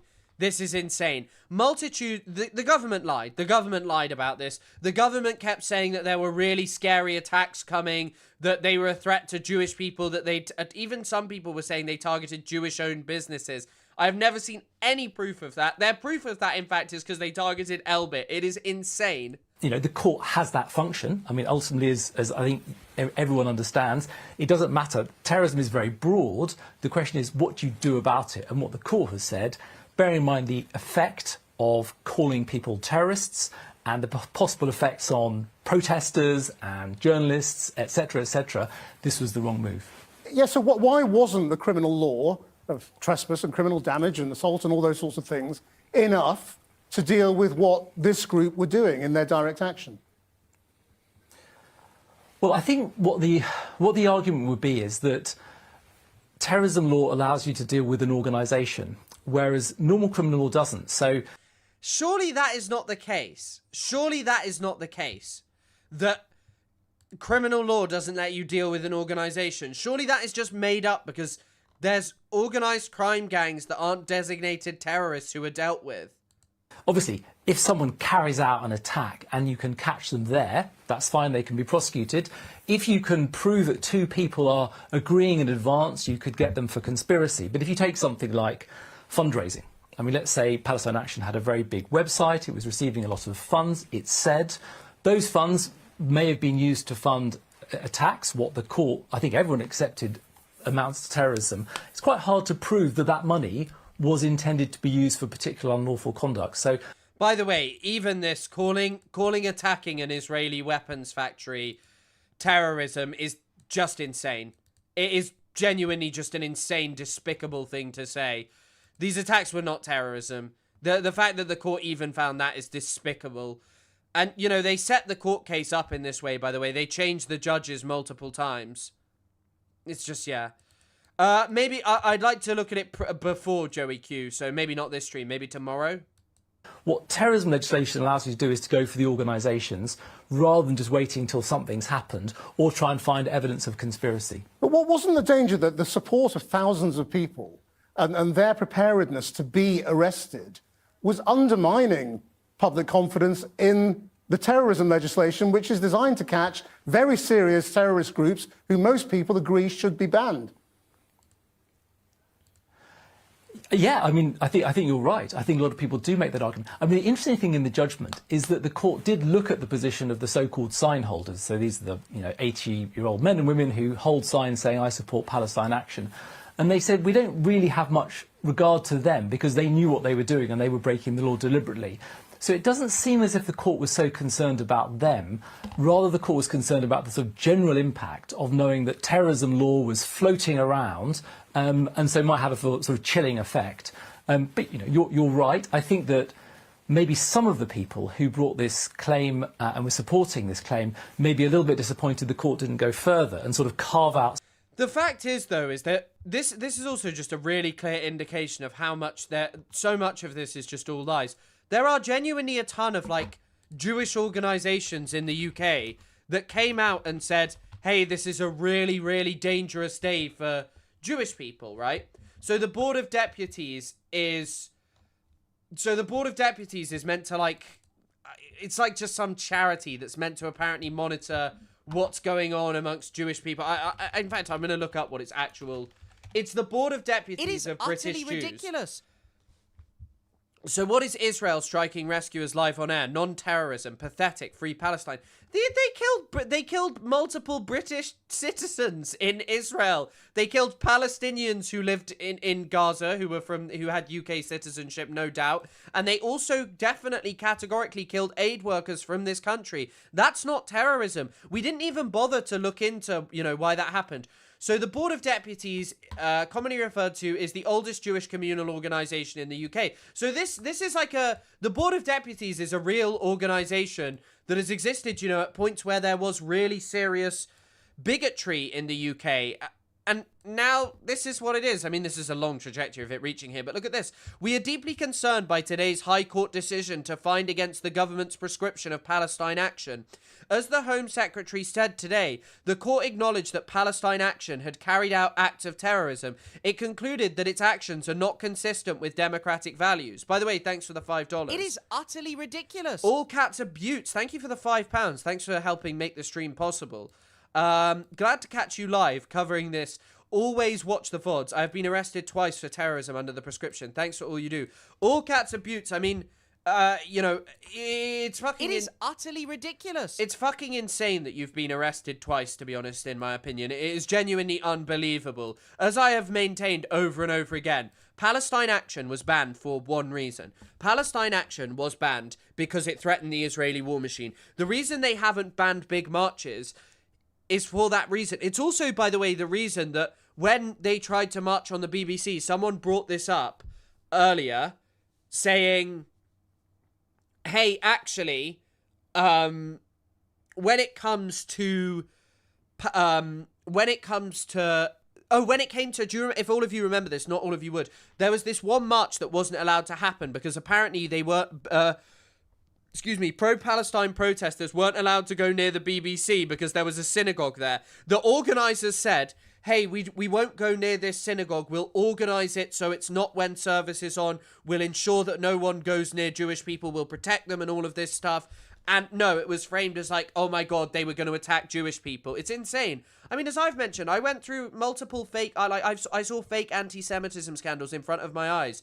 There was this really famous story of Gideon Falter. I've told this over and over again. This guy who looks like, who's just crazy. This guy's awful, Gideon Falter. He had this story where he posted this short video where he said Jews weren't allowed to walk in London. He's the chief executive of the campaign against anti-Semitism, you know, meant to fight anti-Semitism in this country. I saw him on this march. He had and my video was taken down for harassment, by the way. Even though it clearly wasn't harassment, it was just done to take down my video on TikTok. I saw this guy on the march with a guy who works for Middle East Eye who would confirm this. No one else recognized him in the march. He walked through the entire march down the side street. We were at the back because I did an interview with Middle East Eye, and we saw him, and I went, oh my God, I recognize that guy, and I couldn't remember it at first. And then I said, that's Gideon Falter. He's like a massive Zionist freak, chairman of the campaign against, chief executive of the campaign against anti-Semitism. My friend said, should I interview him?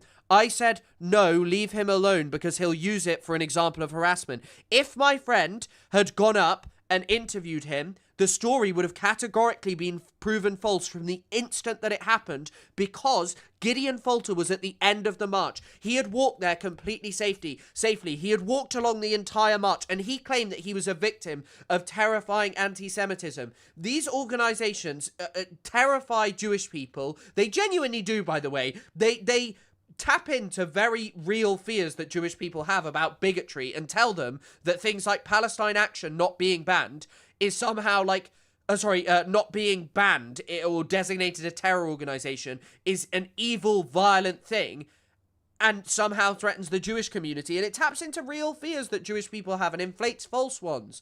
Like, this story was just false, and he gets away with it. He lied, and he still heads a charity. By the way, he's also this guy who's apparently the biggest victim of anti-Semitism in the UK is literally, UK Gideon Falter is literally a core part of one of the most racist, he literally is part of the Jewish National Fund, an organization premised on stealing Palestinian land. He's the vice chairman of the JNF. If you look into the history of the JNF, all it has ever been is an organization to steal Palestinian land. And also, sorry, Thomas, I saw your message so long ago. Thanks for the donation. After they sunk a battleship, I assume you're talking about, here about, the, oh my God, USS Liberty. When a protest against anti-Semitism happened. Crazy. The protests, I mean, yeah, those protests were crazy. They had, like, Elon Levy there to talk about how, you know, you needed to protect Jewish people in the UK when he's literally a speaker for the Israeli government and a spokesperson for the Israeli government. And it's just so false, and I cannot believe that you're the one being arrested. And thanks for your support, by the way, and I'm glad you caught an actual live. I'll try and do more Sunday lives, to be honest. I'm going to Montreal for 3 weeks, but don't worry, there'll still be content. We'll work that out. And yeah, lol, ICE has been ripping people for 25 years, the basis of being brown or accents. And don't get me started on the incarceration rates of black people in the USA. Yeah, literally someone commented on my video who was an Australian, and they were like, thanks for covering this, blah, blah, blah. And then they were talking about how many Aboriginal people get arrested. I remember, I know an Australian, I met an Australian lady about like 2 years ago. She came to a protest and she was saying like, oh, Aboriginal people are really badly treated in Australia. And it didn't surprise me. Like, I'm not an expert, but I've read bits and pieces of Patrick Wolf's work, and it's, yeah. It's like, yeah, it's just insane. But let's keep reading with this. We recognize the vital importance of judicial oversight on matters of national security and civil liberties. However, the practical impact of Palestine Action's activities on Jewish communal life has been significant and deeply unsettling. Palestine Action has repeatedly targeted Jewish buildings hosting Jewish communal institutions, Jewish-owned businesses, or sites associated with Israel in ways that cause fear and disruption far beyond the immediate protest sites. I'm sorry. This is just insane. Genuinely just insane to hear this. Like, genuinely insane to read this kind of stuff. To learn about, like, to hear that apparently Palestine Action targeted Jewish-owned businesses. I would like to see some evidence of this, because what Palestine Action have actually done is targeted Israeli weapons firms. That's what I said to the police. They asked why not just go on the pro-Palestine marches, because they get ignored. The Met statement on the Palestine Action smeared us as anti-Semites, of course. Yeah, I mean, the thing with Palestine Action is it was effective, and it targeted Israeli weapons, and it slowed down the Israeli weapons factory. I'm moving to New Hampshire. in the US to a town that is like a 2-hour drive from Montreal, which I'm so stoked for. Montreal is excellent, genuinely, like a wonderful city. Also, I really like. I really wish you guys were more concentrated in the UK, because I'd love to do more like speaking events. I love speaking in public and talking about Palestine and talking about politics. But unfortunately, I think my community is currently too small and too spread out, because so many of you are in the US, Canada, Australia, it seems, and just everywhere instead of here. But yeah, I mean, maybe one day when I have a bigger community, I'd love to do that. We welcome the response from the Home Secretary and note her intention to fight the judgment in the Court of Appeal. We will seek urgent clarity from the government, police forces and CPS regarding the implications of this ruling. Why is this a major concern of the British Jewish community? Like, let's be frank here. If you don't want to confront that people oppose Israel, that's ultimately it. I'm in London. Well, maybe one day I will do something in London then. I would love to. Come to Ireland. I went to Ireland, and my girlfriend has an obsession with going to every country in the world and not repeating the same country. So whether we go to Ireland again, I don't know. But I'd love to come again. I'd like to spend more time in Northern Ireland, in Belfast, to be honest. I like Belfast a lot, and we were only there for a day, which didn't feel like enough. And I like Dublin too. I just liked Ireland. Some real principles, and I'm sure some people would have liked to see the court say something like, you could never call direct action people terrorists. You might prosecute them under normal law, but ever calling them terrorists is going far too far. The court didn't do that. What it did was it sort of looked quite closely at the detailed facts. It said, look, there have been these 3 attacks by Palestine Action. We think overall it would have been enough to use the criminal law, so it's disproportionate. I mean, the problem also seems to be that using the criminal law has not been very effective, in that the most serious case brought to court so far, the jury didn't convict. So that there is a real danger of public confidence in the law around this group being very shaken. Yeah, I mean, what you'll probably have picked up is that there are some people who advocate that you should have something below terrorism. So there are some people who say, look, what Palestine Action was doing was very bad. Its organisation was quite sophisticated. I really don't understand, by the way. I'll respond to chat in a second. North of Ireland, by the way. I did just want to respond to that. Yeah, my Angloid instincts are showing off there. Even saying UK is a bit of a problem, isn't it? Because Britain is probably the term that we should use rather than Great Britain. But even then, you know, it's just I always make mistakes on this kind of stuff.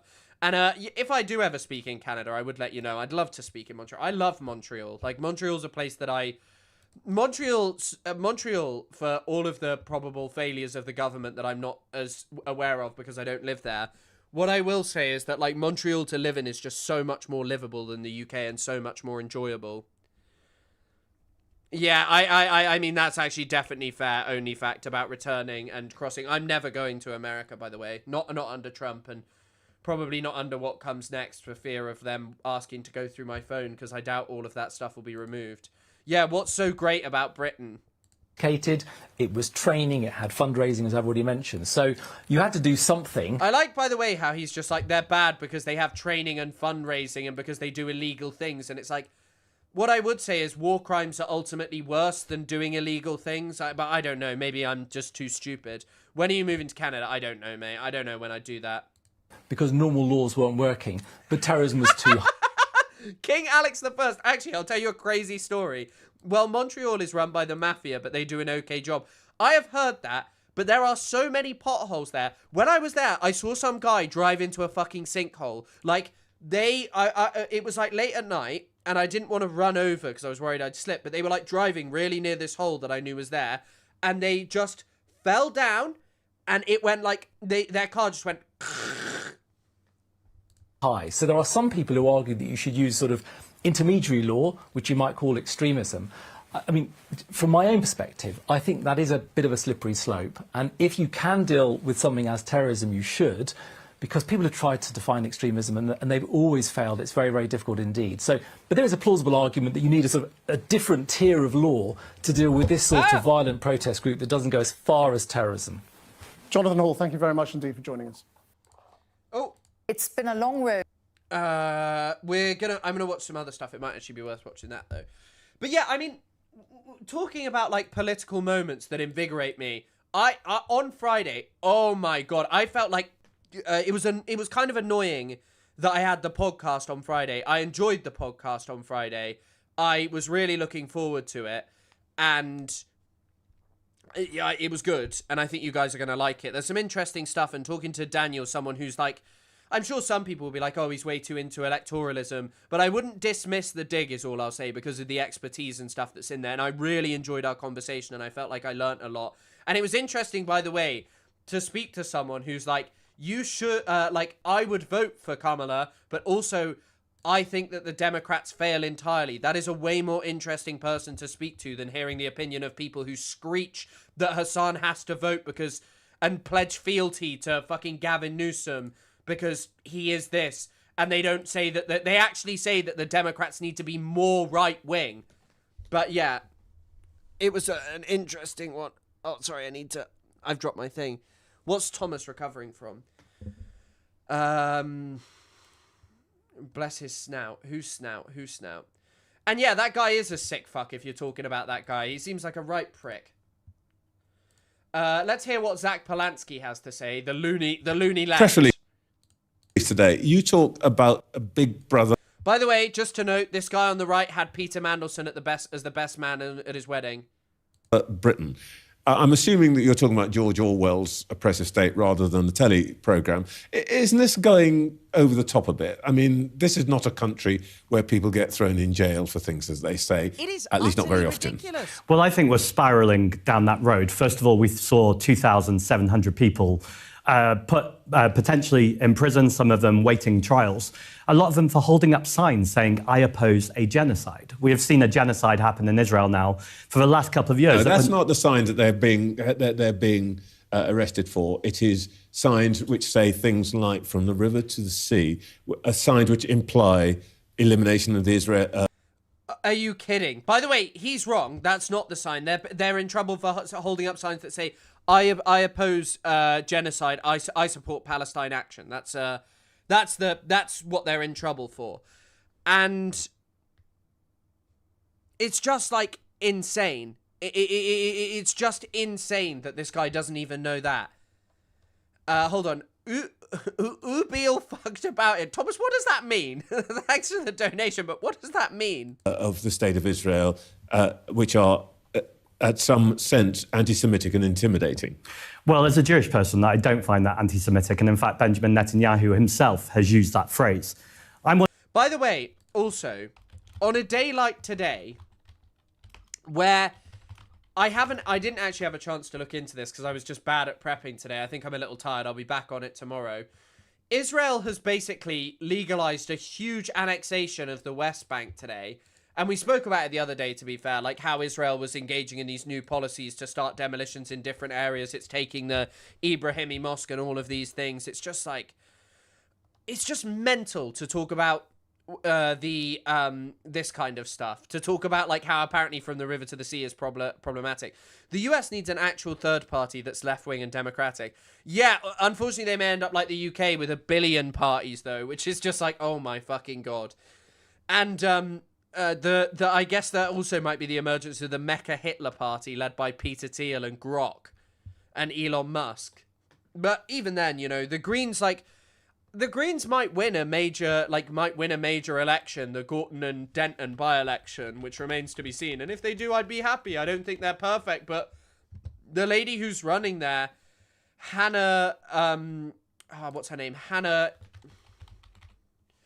Spencer, who's like a plumber and an electrician, might win. And I really hope that she does. And she's talking about how, you know, she was like, Palestine action are just like the suffragettes. One of only 5 people in British history who have been Jewish and lead a political party. So anti-Semitism needs to be taken really seriously in the same way that Islamophobia or any form of racism or hate crime needs to be taken seriously.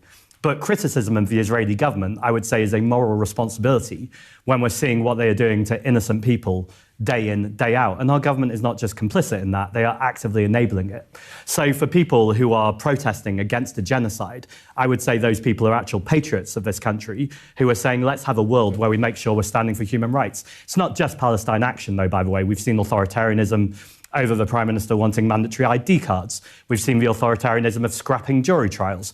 Pattern over pattern shows that Keir Starmer is deeply desperate caretaker Prime Minister who is clinging on to power by trying to crush dissent. So you know all those 2,700 are innocent of any potential crime? That's not true at all. So some of them have committed criminal damage. But as you said earlier on the show, criminal damage is already illegal. That's very different from it being a terrorist attack. And it's the conflation which is dangerous, and the authoritarianism which was behind the question you asked me. Matt Goodwin gets so triggered when he gets called out for not being from Manchester. Ugh, God, just an awful character.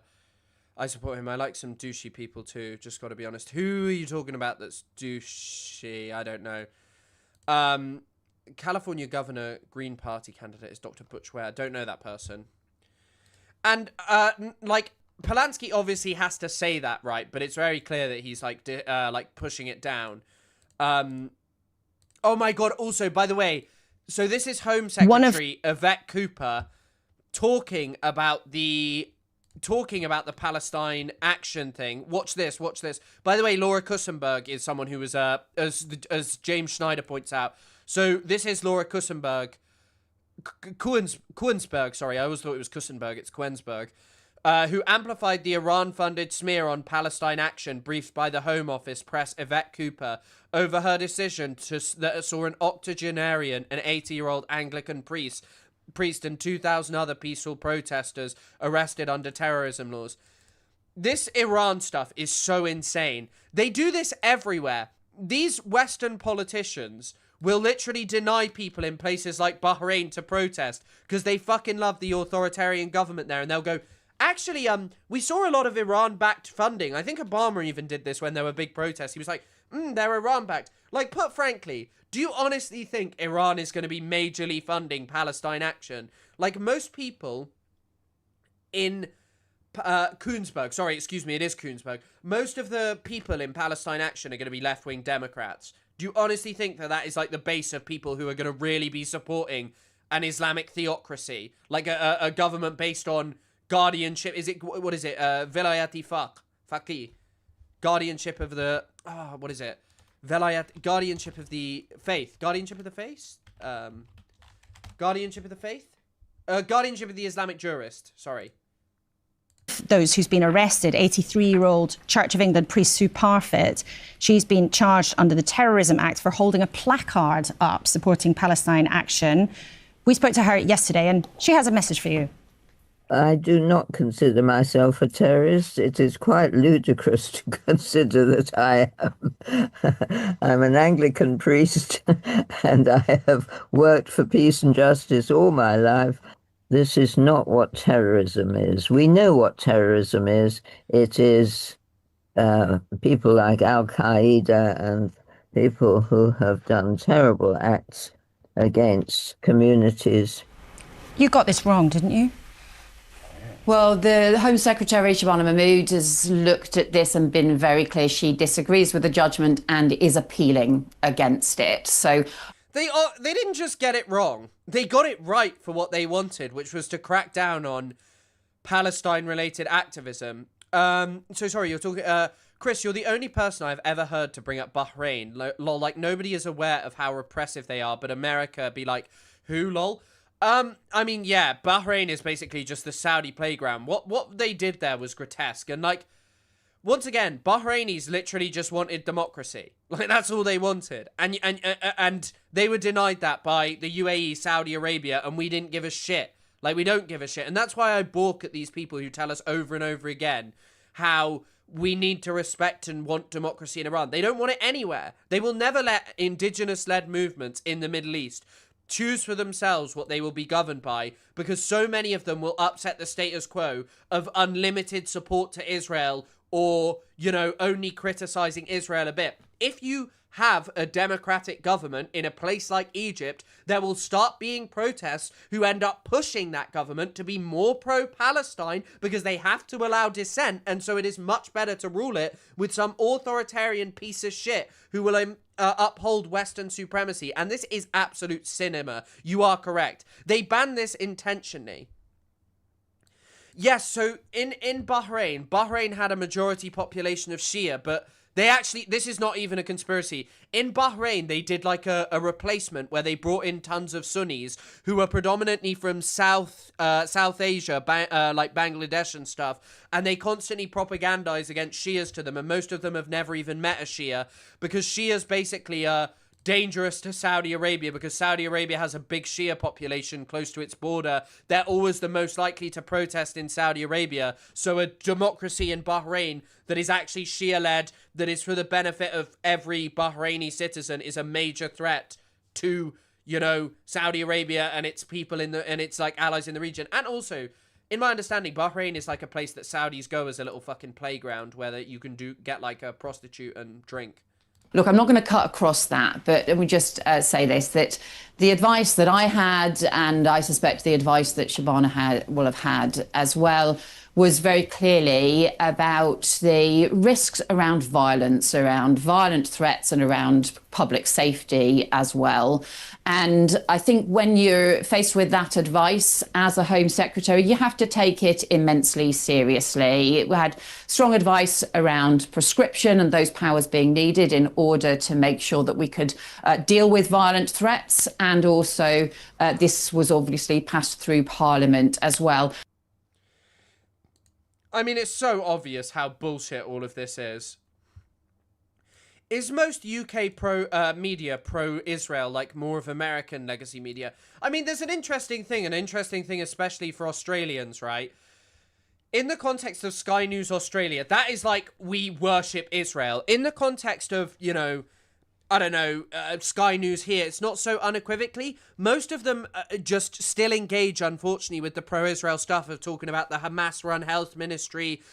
BBC pulled a documentary at the behest of, like, you know, Israeli lobbyists who were like, you can't have that kind of stuff, because that is not to be allowed there. You know, you cannot have that. And also, hello, Gatto Surfer.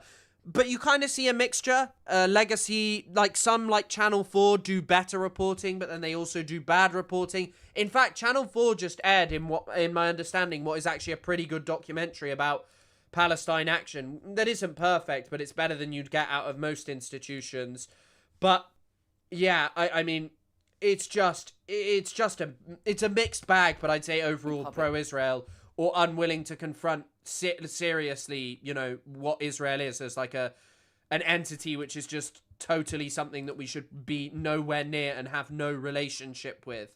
Like, in fact, we should have a relationship with, but an actively negative one, trying to bring it to account and to heal, to stop doing genocide. We will take court action. The High Court in London this week ruled that your decision to prescribe Palestine action was disproportionate. What led you to take that decision, other than the spray painting of some military aircraft? This was criminal damage, but it wasn't terrorism, was it? Well, I followed the clear advice and recommendations, going through a serious process that the Home Office goes through, involving different agencies and police advice as well, which was very clear about the recommendation for prescription of this group. And the court has also concluded that this is not a normal protest group, that it has found that this group has committed acts of terrorism, that this group is not simply in line with democratic values and has promoted violence. Forgive me. That it's very obvious, by the way, that they are far more aligned with democratic values than the British government. Because the vast majority of Britain doesn't support selling unlimited weapons to Israel, yet the government just continues to lie about what they're actually doing, you know? I just feel that when the government protects them like the current Western ones... I mean, yes, protecting protecting... It's not even about protecting Jewish people. It's literally just about protecting pro-Israel people. Like, put frankly, they don't protect Jewish people. I actually think by odiously clinging to Israel, you put Jewish people at a greater threat, because the way in which also like a government like Starmer's will enunciate, yeah, I think Israel does bad thing, and then they don't do anything about it, I think completely exacerbates the notion that there is some bizarre conspiracy going on, when in reality it's just like, yep, we're not going to do anything because we don't want to change because we don't want to change our relationship with the MENA region. The Home Secretary, let me just finish the point. The Home Secretary has appealed on the grounds on which the government lost. But look, in the end, the decision for a Home Secretary is what you always have to do, is take really seriously advice that you're given. And if you're given advice about potential risks of violence and risks to public safety, you have to take that advice very seriously. Yeah, this but is forgive very, me, very different the High Court... from issues around protest on Palestine. People still have a legal right, and you always did say... have had. I think when we go to every protest and there are millions of people there and nothing comes out of it, that people have exhausted democratic rights, you know? And I think it is people's democratic right to engage in protest. People always make this point, and I think it is worth making. The suffragettes did way worse shit than Palestine Action ever did, in terms of, and like relatively, obviously it was not worse. I mean, Palestine, actually, the suffragettes did do some bad stuff. I mean, as I found out, like one of the, actually, I don't know if she was a suffragette, but one of the early leading feminists in the UK was literally married to some doctor in Algeria who wrote about like how he wanted to genocide all the indigenous people. But like, obviously that doesn't change anything. Like, because I can't remember if they were actually in the suffragettes. I do apologize. But, hold on, actually, I can look that up. But simultaneously, they engaged in violent methods to achieve something that was a just cause. Most people in this country do believe that, you know, Israel shouldn't have unlimited weaponry, and that's a fair thing. That's a reasonable thing, and it's in line with better things. It's in line with building a better world that is more just and safer for a far grander number of people than selling unlimited weapons to a genocidal entity. You said at the time you'd consulted a wide range of experts, and you've just told us that again. To be fair, actually, one thing I will say is paint may be scary for Zionists, as you pointed out, if you ingest it, and Zionists are so stupid that maybe some people are just trying to eat the paint. I don't know. We'll have to look into it. The judge this week said that your experts, your evidence was not convincing that this was terrorism. By the way, there are a number of Labour MPs who agree and think that you shouldn't pursue this.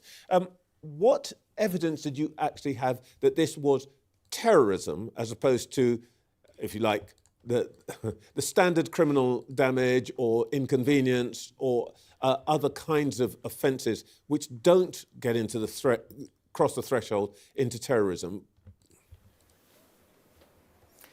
So I was given significant evidence and advice around risks of violence and risks to public safety, and that is what you take seriously. They got it wrong then, didn't while they? a Home Secretary. Protest marches may not do as much as one would hope, but I don't think you should stop going to them. I think you should go to them and show your solidarity. I think that does matter, having numbers there, you know. Everyone I know who was arrested has been to countless other protests, written to MPs, signed petitions, boycotted. Exactly. And if you ignore advice that you are given about risks to public safety, then you're really not taking seriously the responsibilities of the Home Secretary. That's what you have to do. Now remember, I'm not bear in inviting mind that criticism this of is you, going but to be appealed. The Home Secretary has appealed. I'm not inviting criticism of you, but clearly the advice that you were given by the police, by the intelligence services, didn't stack up for, if you like, what the courts call the reasonable person, and certainly the judge is in this case. Do you think that there's something that we need to look at in the way that we, the kind of advice that you and other Home Secretaries get? Well, the current Home Secretary, Shabana Mahmood, has looked again at this and looked at both the judgment of the court and also the advice that she is being given. And she's been clear that she disagrees with this decision, and that is why the Home Office is appealing. So, look, this is going to go to appeal, so that will mean that the... You're literally at the. By the way, this lady is live from Munich. Yvette Cooper is live from Munich. If you don't know why, it's because there's the Munich Security Conference. You're literally there with people like Marco Rubio, a guy who is starving Cuba, a guy who is responsible for so much heinous shit in Gaza as well, and all over the world. And you're sat here like saying, yep, the real problem are people holding up signs and protesting, and we need to review that and undo any kind of democracy to protect Israel. There will be another chance for the legal system to consider this. But I would just say, when you're faced with advice around public safety threats, it's really important to take those seriously. And I think you and everybody else would expect Home Secretaries to take very seriously the advice about public safety, the advice about threats to be taken very seriously. The Prime Minister told other leaders at the Munich conference. Okay, right, there's one last person who we'll hear the opinion of, which is Jeremy Corbyn. So I think that it's worth hearing from him.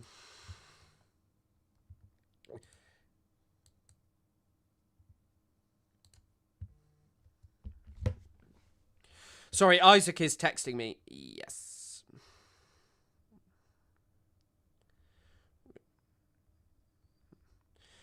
Now, Palestine Action's co-founder has won a legal challenge over the group's ban as a terrorist organisation on 2 grounds. It is, however, going to remain banned for now, as the government intends to take the case to the Court of Appeal.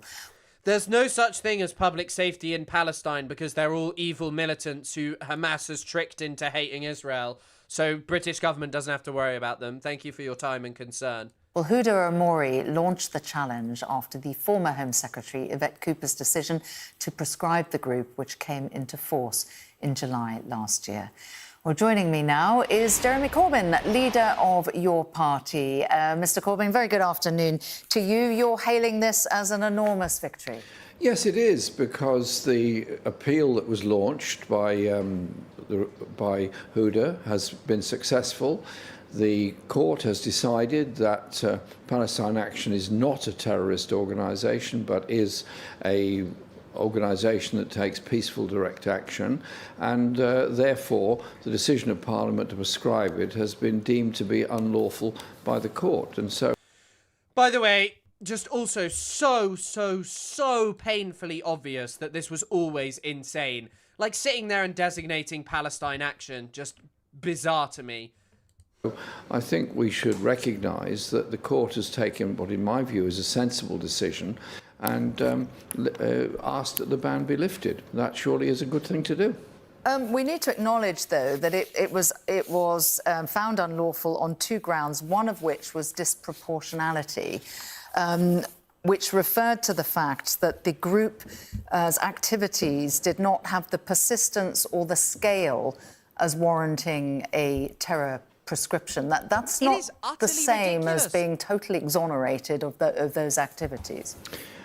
It is nevertheless exonerating those of us that oppose the ban, and it is pointing us very strongly in the direction of the right of people to take peaceful direct action protest. And so, yeah, I mean, even if it doesn't fully fulfill what I dreamed of and what I wanted, it is still fucking major that it just shows you how much the government lied and how much ridiculous they are. Little Big Ian Narco is a Kiesling. Marco is an awful, horrible character, and his ears are insane. Bro's moving like the FA Cup. And yeah, this guy wanted nothing to do with Peter Mandelson.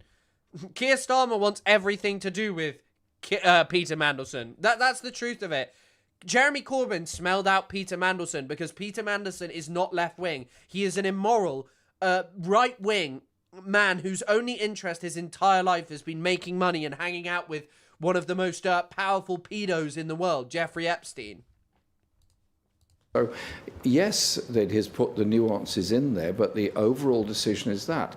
And I think the government trying to appeal against it won't do them any good, because what it will do is people will say, well, why are you trying to make people who undertake protest and direct action, and why you're arresting several thousand people for the great crime of holding a placard up in a town centre or a square, and you're actually making an awful lot of people feel very angry about this, when what they're actually protesting about is the genocide in Gaza and Britain's complicity in that genocide through the supply of weapons and F-35 jets that help Israel to bomb Gaza.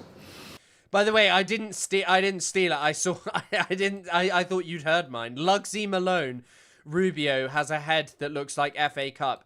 Is Jeremy Corbyn similar to Bernie Sanders? I mean, in some ways, yes, as like a sort of what he once was like an establishment left winger who wanted to change an establishment party.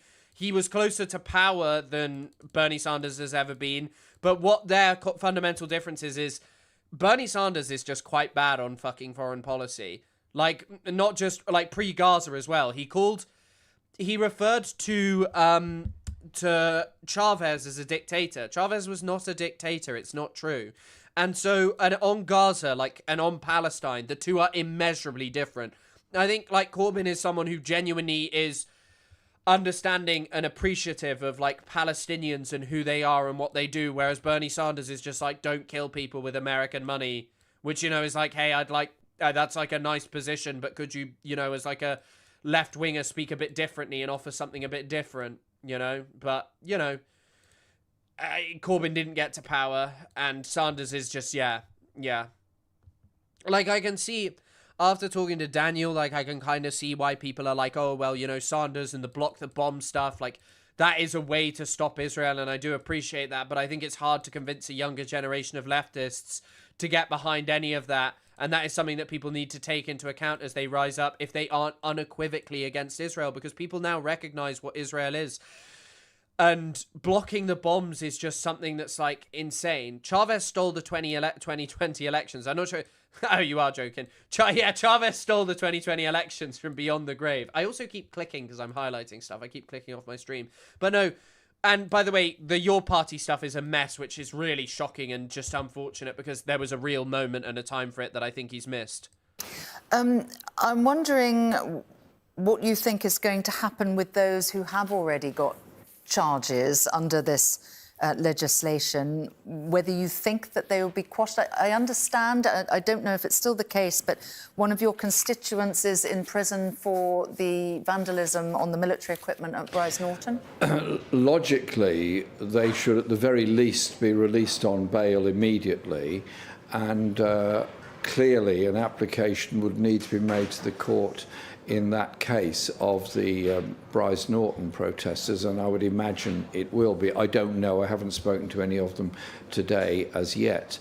But also those people that have been arrested and are pending court cases over displaying placards, surely to goodness all those cases should now be just dropped, and the police have now said that they will merely observe people. Sorry, I'm distracted from what Corbyn said. Oh, someone said, Cum Gaza is far left Harry Potter freak. Thanks, Henry, I can't believe you deleted such thought as that. Did Bernie actually take back the comment about calling Israel's actions a genocide? That's what I mean, Bernie Sanders is, objectively better than fucking, Kamala Harris and stuff, but stuff like that is just, I'm sorry, I think that is stuff that really needs to be talked about as, a kind of failure of, just not... As a failure of someone to appeal to a new generation of leftists who actually understand what America is doing, and that you can't just be like that. You cannot just be like that anymore. You can't just defend Israel. It is inappropriate and it is grotesque. I supported the bombing of Yugoslavia. The only thing I will say about that is, as you probably noticed from the discussion when we had James Ray on, I do not know enough about Yugoslavia and any of that. That is a low fucking bar. Yes, it is a low bar. I agree with you, Elephant Fish. Just a very low bar of basically, not being this same way of being unequivocal in recognizing Israel as a genocide. It's not fucking hard. Holding placards up as a form of collecting evidence, they will no longer arrest. Joe Mama, which country are you talking about? I also, there are reasons there is hope on this planet, right? Like, even if people disappoint us in the here and now, I do think change is coming. Capitalism is unsustainable. The world is going to change, and it will change for the better. And I think the hope is that, you know, we don't have to wait fucking forever for that. It is utterly ridiculous. Coffee Lover, thanks for the $5. Inshallah, Harry Potter. Mashallah. Has Chris ever done... No, I've never done a Ugopnik thing. People for holding those No, I know that Serbia committed genocide. Placards up, which seems to me to be a significant retreat by the police. Meanwhile, though, the ban remains in place, and while this appeal is pending, what do you think supporters of Palestine Action should do in terms of their activities? Would you like to see them desisting from further incidents of criminal damage, such as what we saw with Bryce Norton? Well, yeah, by the way, Jeremy Corbyn's brother is one of the worst blokes about. He was at the fucking marches. His brother is like a health nutter, and his brother was at the marches, and he was like handing out why Palestinians shouldn't get vaccines in Gaza. And it's like, mate, are you fucking kidding me? Are you genuinely kidding me that Palestinians shouldn't get vaccines in Gaza, polio vaccines in the middle of a genocide? Insane. Palestine Action will make its own decisions on what it does, and I would imagine the government's appeal will be held pretty quickly, so I don't imagine very much is going to happen in the next few days on this. I do think, though, the issue has to be resolved. Parliament voted on the basis of a request by the then Home Secretary, Yvette Cooper, to say that Palestine Action is actually a terrorist organisation and therefore should be proscribed. The court has not prescribed it and not upheld her decision as a terrorist organisation. And I do think we need to draw a distinction between those of us who are appalled at the abominable behaviour of the Israeli Defence Force and protest against it and Britain's participation in it. That does not make us or anybody else who supports Palestine Action a terrorist. May I ask you what you make of Lord Wolney's proposed amendment to give the government the ability to ban the group, but not under terror legislation? Well, I think Lord Wolney should not be making such a suggestion. Lord Wolney should surely wait for the court decision to go ahead and recognise, as he ought to, that there is a very rich tradition in our shared national story of people that have taken protest action, been condemned at the time, and... Oh, this Lord Wolney guy is the worst man in the world. Like, Lord Wolney is... his name is John Woodcock. This guy, he's like the biggest advocate for Israel, for the subscription of Palestine Action. He's an independent advisor to the government on extremism, political violence and disruption. He left the Labour Party because he got allegations against him, sexual harassment that apparently were politically motivated. Yeah, everyone believes that. And he claims that his problem with Corbyn was anti-Semitism. Apparently, this guy takes money from weapons organizations. Chris, what are some political pundits to watch on YouTube that you watch? I mean, I don't actually watch much political commentary on YouTube. Like, I love, if I'm listening to people, I'll listen to a wide range. I like Adam Two's, Ones and Twos. His podcast is good. It's good for, like, understanding the world in a different way, the two I offer. Y Theory, but Y Theory's not really political, so I don't know if I'd recommend that. I'd recommend TrueAnon, because a lot of their... Sorry, I need to charge my mouse. Oh my god, I won't be able to game if my mouse is out of charge. I think Ones and Twos is good. I think TrueAnon do deep dives on stuff that are really interesting at times. They're obviously not always that political and more of a comedy podcast. I mean, you know what? Someone I'd recommend is this handsome fella who, like...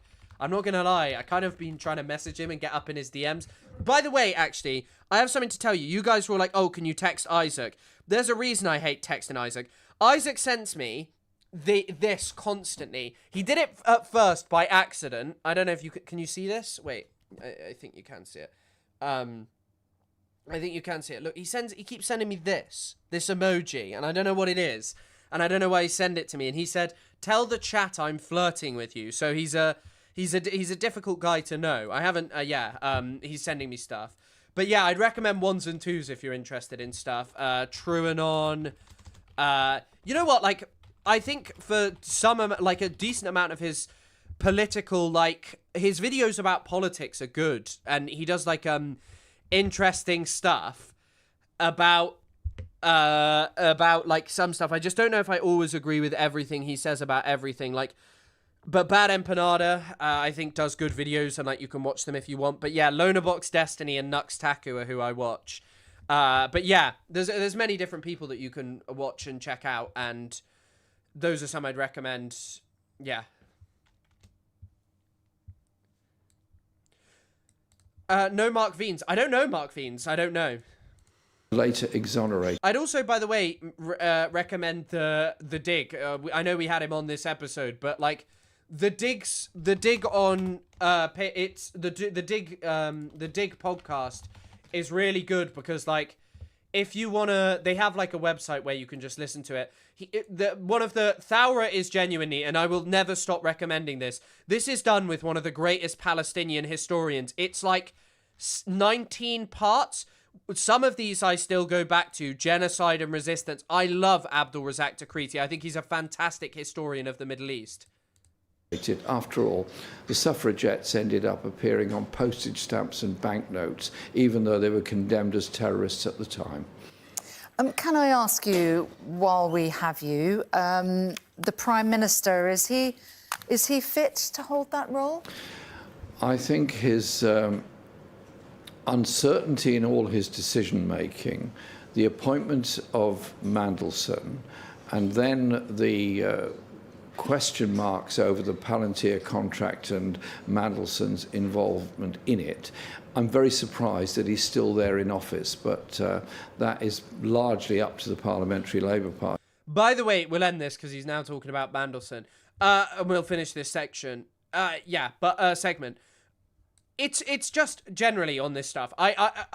These are the moments where I feel like some hope, you know, because, like, Palestine Action should have never been what am I trying to say? Should have never been described or prescribed. I was thinking described and every other word. Prescribed as a terror organization. Never, ever, ever, ever, ever should have been. And the fact that they actually won, I'm very happy about. And you said you watched Lonerbox and Destiny. Miles, people don't watch Lonerbox and Destiny. It's like theory. One engages with this.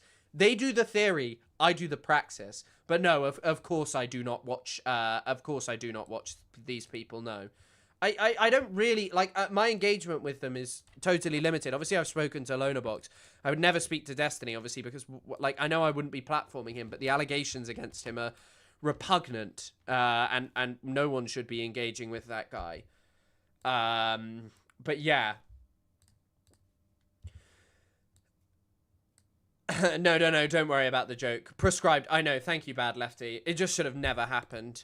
Okay, we do have, like, a slightly lighter segment that is just insane, though, which has already earned me a message on Twitter saying, still crying about Uncle Adolf dead in the bunker with his pants full of shit, Lil Chris? Bro, of course I'm not crying about that. Who gives a shit? Hitler's dead. He died. Hitler died. Hitler's not alive today. Hitler died, what, 80 years ago? Why would I care about some reactionary fascist leader, far-right individual who tore Europe to shreds and killed millions of people and engaged in the kind of ethnic violence that I abhor in Palestine? But of course, no, apparently I would be upset by him. Anyway, what has provoked someone to tell me this is a brilliant video. Inclusive Brighton feels tensions between Palestinian activists and Jewish community. Now, this is a crazy way to frame it because basically there's this new campaign going on in the UK, which I'd heard some people talking about. I heard it when I was in Oxford, which is pretty based. Basically, the local Palestine groups, which are basically just, you know, older people and younger people who go round and they're advocating for Palestine now by door knocking and encouraging people not to buy Israeli products. And this is apparently now making lists of Jewish people. It is utterly ridiculous. This has been in the works since the Patriot Act was implemented after 9/11. What, you mean a full-on repressive surveillance state? Yes, 100%. 100%. I totally agree with you. Yes, and also 9/11 as a whole. 9/11 gave us our new forever enemy. Well, it was already an existing one, but a new forever enemy, right? Like this evil, monstrous organization who we needed to defeat and finally achieve the victory of full-on liberal values. And after Islam and Islamic governments that oppose us are gone, we'll end up just going after China. But thanks for the donation, Elephant Fish, and always good to see you. Always good to see everyone in here. I'm enjoying the commentary. And I feel like there's some new people in here. I feel like I've not seen Bad Lefty all that much before. I know you are here sometimes, but you've been very active today. Good to see you all. Muslim bad. Yeah, exactly. But yeah, apparently making lists of Jews is just knocking on people's doors. I don't think you're going to believe how crazy this gets. Brighton, the South Coast seaside city with a reputation for tolerance, a place which prides itself on inclusivity. The Palestinian struggle began over 100 years ago. But many in the Jewish community are alarmed by gatherings like this. I'm a state until it shrivels and dies. This group has... I love how they play a clip of this guy saying we should boycott the Zionist state until it shrivels and dies as somehow being a really anti-Semitic moment or like something that threatens Jews. Why? Why? The Zionist state shouldn't exist. Israel should not exist. And also, by the way, on Nick Fuentes, I really do think Nick Fuentes is a bigot. I really think Nick Fuentes is like an unkind individual who is really holds some heinous views. And I think he cloaks a lot of the worst stuff because he wants to bring himself into some kind of political prominence.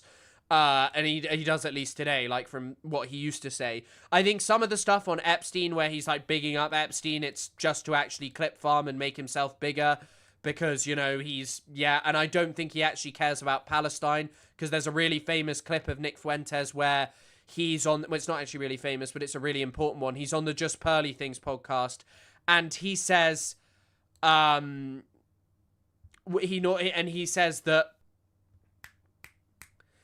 says that he doesn't have a dog in the fight in Palestine. Basically, after October the 7th, he realized that so many people were against were against Israel, and he wanted to channel people into reactionary anti-Jewish sentiment rather than into anti-Zionist segment, because Nick Fuentes doesn't give a shit about dead Palestinians. You can literally watch the Just Pearly Things podcast if you don't believe me. He said that he doesn't care about, he doesn't have a dog in that fight, like in 2022 or 2023, I believe. And it's such an important thing because it really shows you that Fuentes never cared about Palestine. He just knows he is a detractor. He is someone who wants to channel people away from important stuff and into reactionary, fascistic politics that don't challenge any kind of status quo. Come to express solidarity with the Palestinian people, the accusation that their actions could encourage anti-Semitism. Make eye contact, smile, and that's sort of like... This is Seymour, briefing volunteers on what to say when they go door to door, asking people to boycott Israeli goods. People might genuinely ask if we are racist or anti-Semitic. I know that can be quite a shocking question to get sometimes if you're motivated by anti-racism, but just treat it as an honest question. We are obviously opposed to all forms of racism. He's one of the organisers of a grassroots initiative to create what they're calling an apartheid-free zone in Brighton and Hove, supported by the Palestine Solidarity Campaign. They split into small groups and head off to nearby streets. I like how this is given some fucking scary-ass voiceover where they're like, they split off and head into streets, and it's just like, this is a really rich area of Brighton. And someone says, Fuentes is a racist edgelord. Yeah, he is a racist edgelord, but definitely with Palestine. What I mean is he's like pushing people into reactionary racist shit. And yeah, please don't post slurs and stuff. Just to say, I know that word is now more popular, but yeah, just please don't. Had loads of success with making anti-apartheid zones. Yeah, that's why these people are upset. It's not. This isn't about the Jewish community being under threat. These people are making up that there are Jew hunts in the UK. Trying to get people to get as many people as possible to sign up. Oh, so I can't eat hummus? Well, you can eat hummus, but just not Israeli hummus.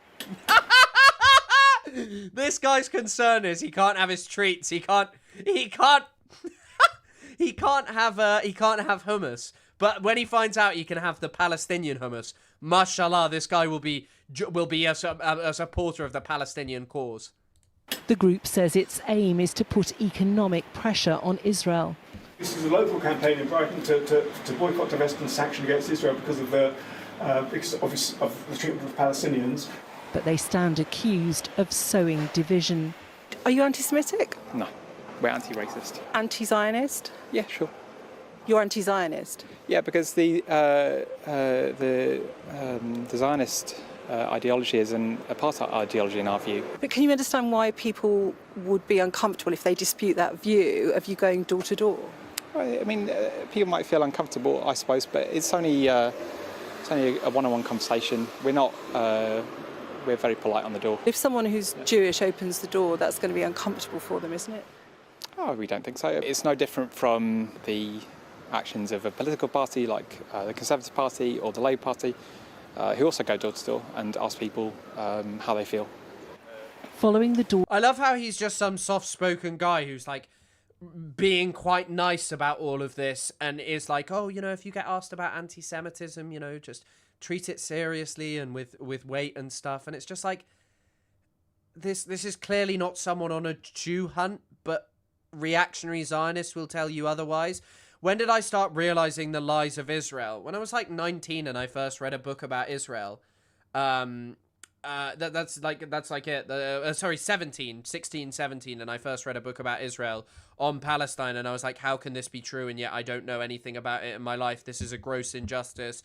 And then initially I kind of cared about that, but I was really nihilistic on politics, and I was like, oh, everyone is just as bad as another, but I couldn't each other, but I couldn't really explain why. And the more I came to understand it, the more I came to just believe believe in the, you know, the negatives and the failures of the Western system of imperialism and capitalism. Knockers around is Vicky from the group Jewish and Proud. It's been an awkward street tour, with Vicky filming the campaigners and them appearing to film her and us.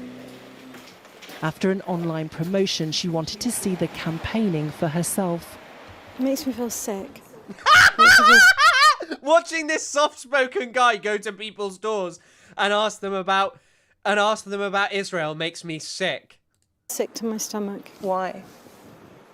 Because I feel that it's a targeted campaign to turn the people of Brighton against Jews who support Israel. But they're not going door to door asking people to become anti-Semitic or to oppose Jewish people. They're asking for a boycott of Israeli produce. They know they can get away with this. They know that they can go around door to door eliciting support for this seemingly really nice, like, oh, just don't buy Israeli avocados. It's nothing to do with Jews. So any campaign against Israel is a campaign against British Jews. You can't separate it. By the way, the problem with conflating anti-Zionism and anti-Semitism, the neutralizer the term, it will lead to people saying, yeah, I'm anti-Semitic then. Of course it will, and that's why it's dangerous to Jewish people, because anti-Semitism is a real thing for years and years and years that led to heinous violence, particularly in Europe, against Jewish people, pogroms that culminated then in the Nazi extermination of Jewish people. And largely, a lot of it targeted Jewish people on the basis of them being outsiders who wouldn't integrate into society. But then here you have this lady who is now saying that apparently the two are the same, that this is a threat to utterly ridiculous. British Jewish people. Do you support a death cult murdering people in your name?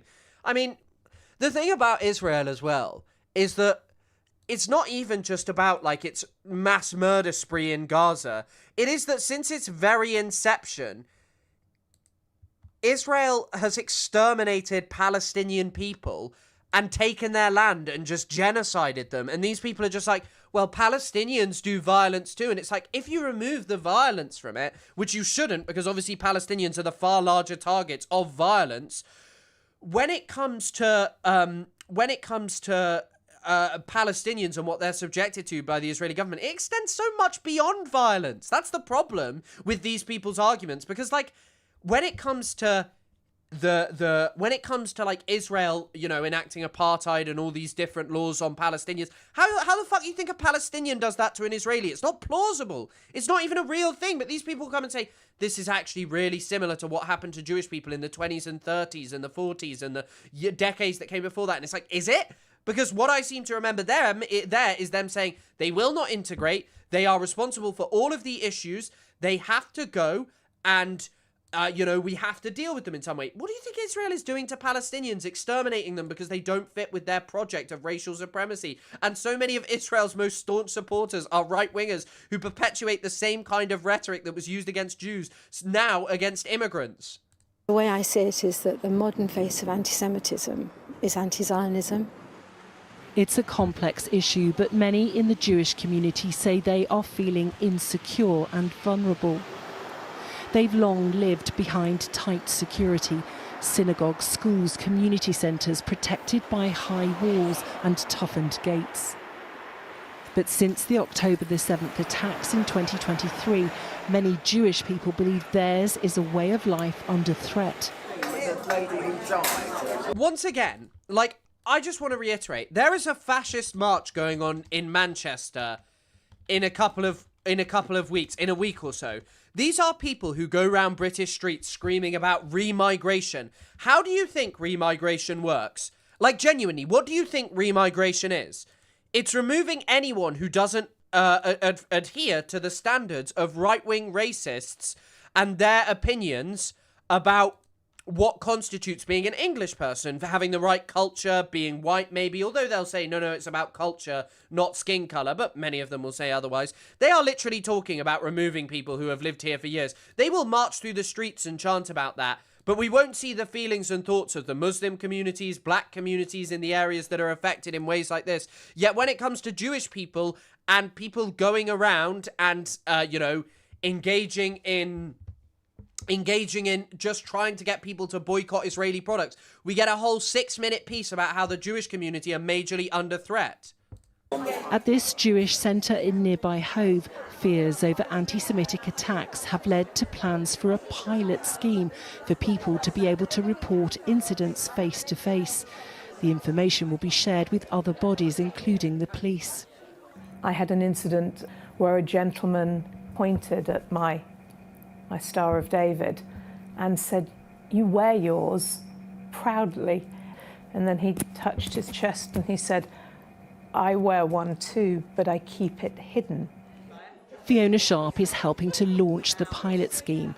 She believes... I have no doubt that, like, Jewish people may be subjected to, you know, rude comments by people. But once again, there is no, like, major systemic discrimination against Jewish people by any Western government. Like, they know this, right? They know this. But, of course, you know, apparently this is more serious than racism against black people, racism against indigenous people across Western societies, and people going around talking about, you know, mass, as you put it, remigration, mass ethnic cleansing is fine and isn't worthy of much more than a couple of videos. Hate crimes are underreported. I think there is an underlying feeling that this country and this city is dealing with an underlying sense of anti-Semitism and mistrust unlike anything I have ever experienced. I think increasingly we see Jewish communities and individual Jews almost forced to take what I call as purity pledges, you know, to say, yes, I'm Jewish, but I don't support the state of Israel, I don't support the situation in Gaza, the whatever. It's not a whatever. Israel is mass exterminating people. And once again, how do you think Palestinians and Muslims feel who are targeted in the same way but also experience state-based repression on all of this stuff in a way that Jewish people do not? And have to see their brothers and sisters across the MENA region be exterminated and propagandized against by Western media outlets in ways that if they were said about Jewish people, you know, it wouldn't be allowed. I'm a British Jew, I'm a British Jew. I don't need to justify my existence and my place in my city to anybody. No, of course. But the problem is here, this is a video where we have people who are going around and claiming that it is anti-Semitic to oppose Israel. Like, as simple as that. Like, they're saying that it is a Jew hunt to go and door knock and say, hey, we don't want an apartheid state, and conflating that there is a rise in, like, bigotry against Jewish people with that is kind of insane. There's a widespread view amongst Jewish people we've spoken to that anti-Semitism is cutting right through British society. I need to skip this because it's probably copyrighted. Town until promoters that they're... And I would call it anti-Jewish racism, straight up. What would you say to people who might think, couldn't you have signed a document saying we have no intention of making it a political event? I think that if any band with any other heritage was asked to do that, there would be outrage.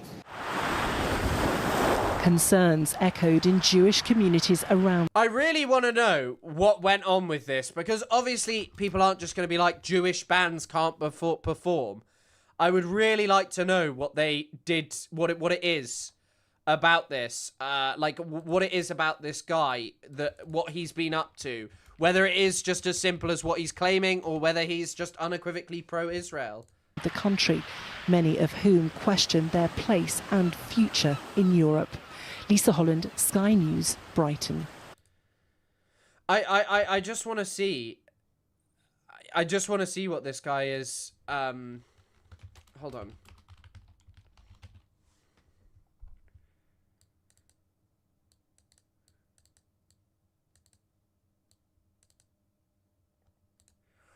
Oh.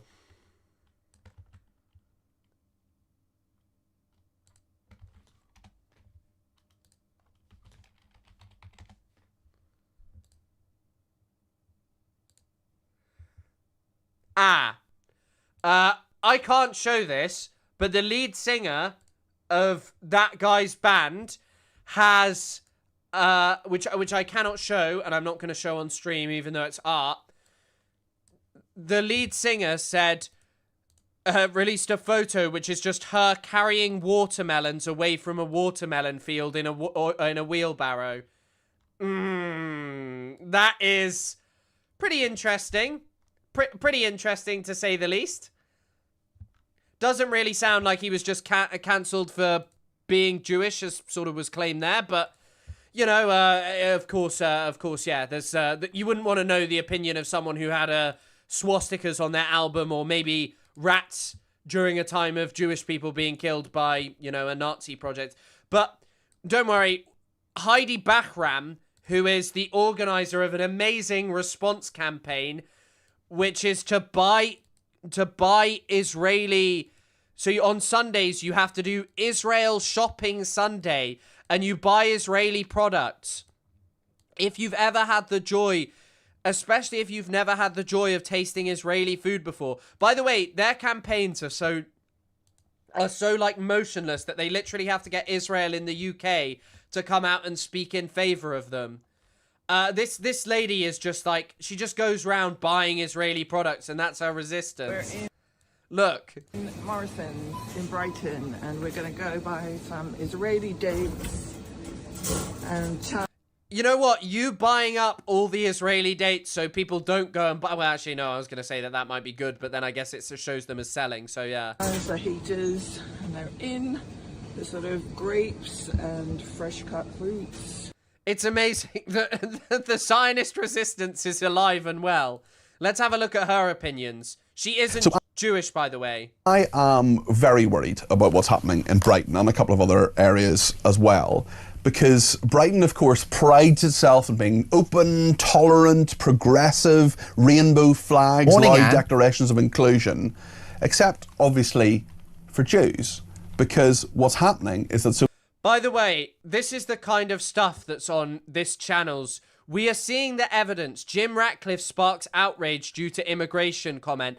They contribute nothing Immigrants behind almost 1 in 10 new GP registrations. Migrants fully taken over certain areas.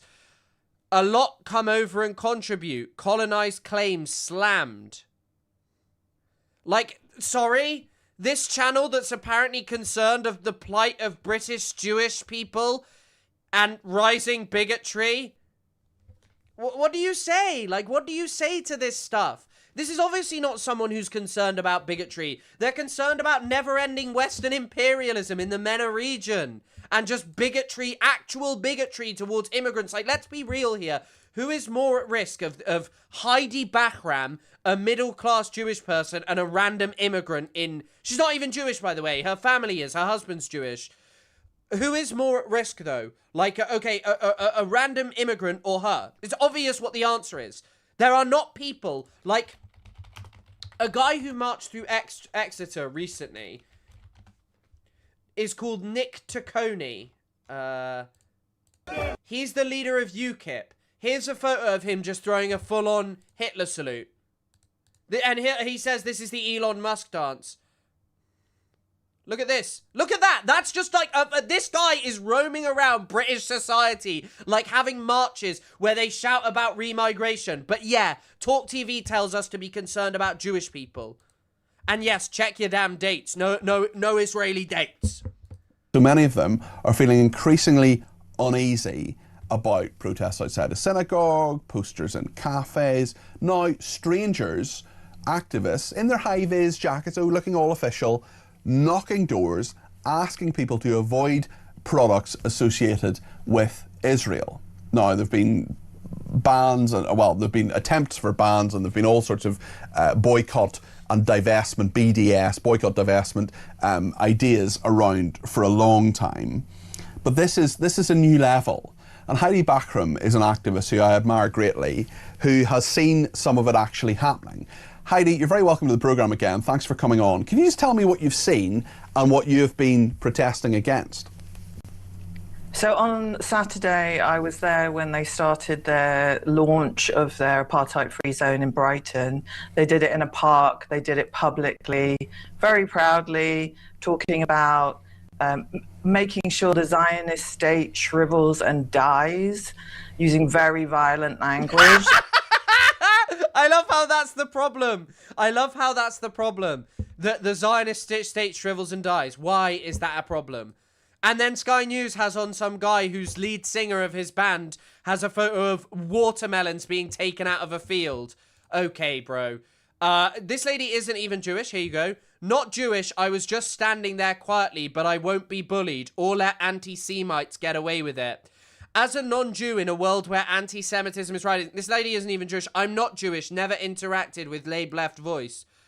And that's their ultimate goal, is not just to shift Israeli government policy, it's to destroy Israel. So you have to keep that in mind, that this is not just a little campaign run by Greenpeace to save the whales or something, and they're going door to door. They're going door to door and going to Jewish people's doors with that intention and that goal. And that's going to be really terrifying for people that even just in the most basic way believe that Israel should exist. So they're going door to door looking for Jews? What?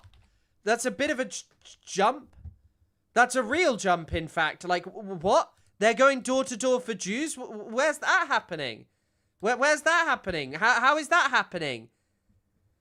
Can you believe being such a loser that you are anti-apartheid? Oh, because she's an Israel fan. Because she has an Israeli husband, and apparently, like, she'll complain about violent language, but then be happy to advocate for the state of Israel. But yeah, save whales. No. Save whales, not human beings in Palestine. Not human beings. Remember that. Literally going around door to door, knocking the doors, wearing high-vis jackets. If someone comes to your door in a high-vis jacket, you essentially think there's some level of officialdom here with a clipboard. I should probably open my door and talk to them. What is actually happening? What are they saying? So, yeah, you're right. They kind of look like they're official and respectable, and that's the impression they're trying to give people, because step by step they're trying to draw people along a path to radicalization. And so it's not that unexpected that would be the effect they would have, because you do have mainstream political parties and MPs going along with this and advertising them and amplifying them. So it's not unexpected that people on the doorstep are going to think that they are legitimate.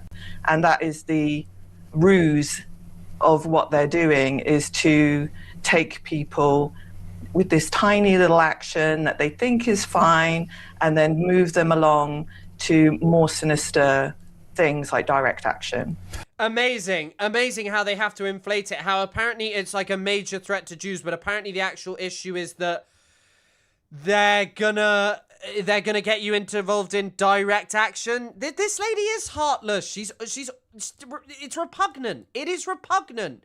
She wants Israel to forever exist as this Jewish supremacist state. We've seen things as well. We've seen in supermarkets, for example, boycotts there. We've seen people moving products, taking products away, for example. We've also seen support from this from the Green Party. Sian Berry is the MP for Brighton Pavilion, but Carla Denyer, who's the co-leader of the party, we asked her on the programme today. She said no. She has been supporting this too, hasn't she?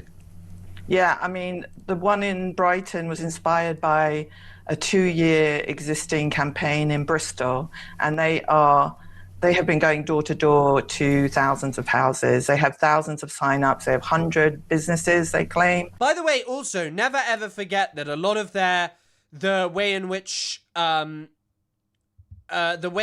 people,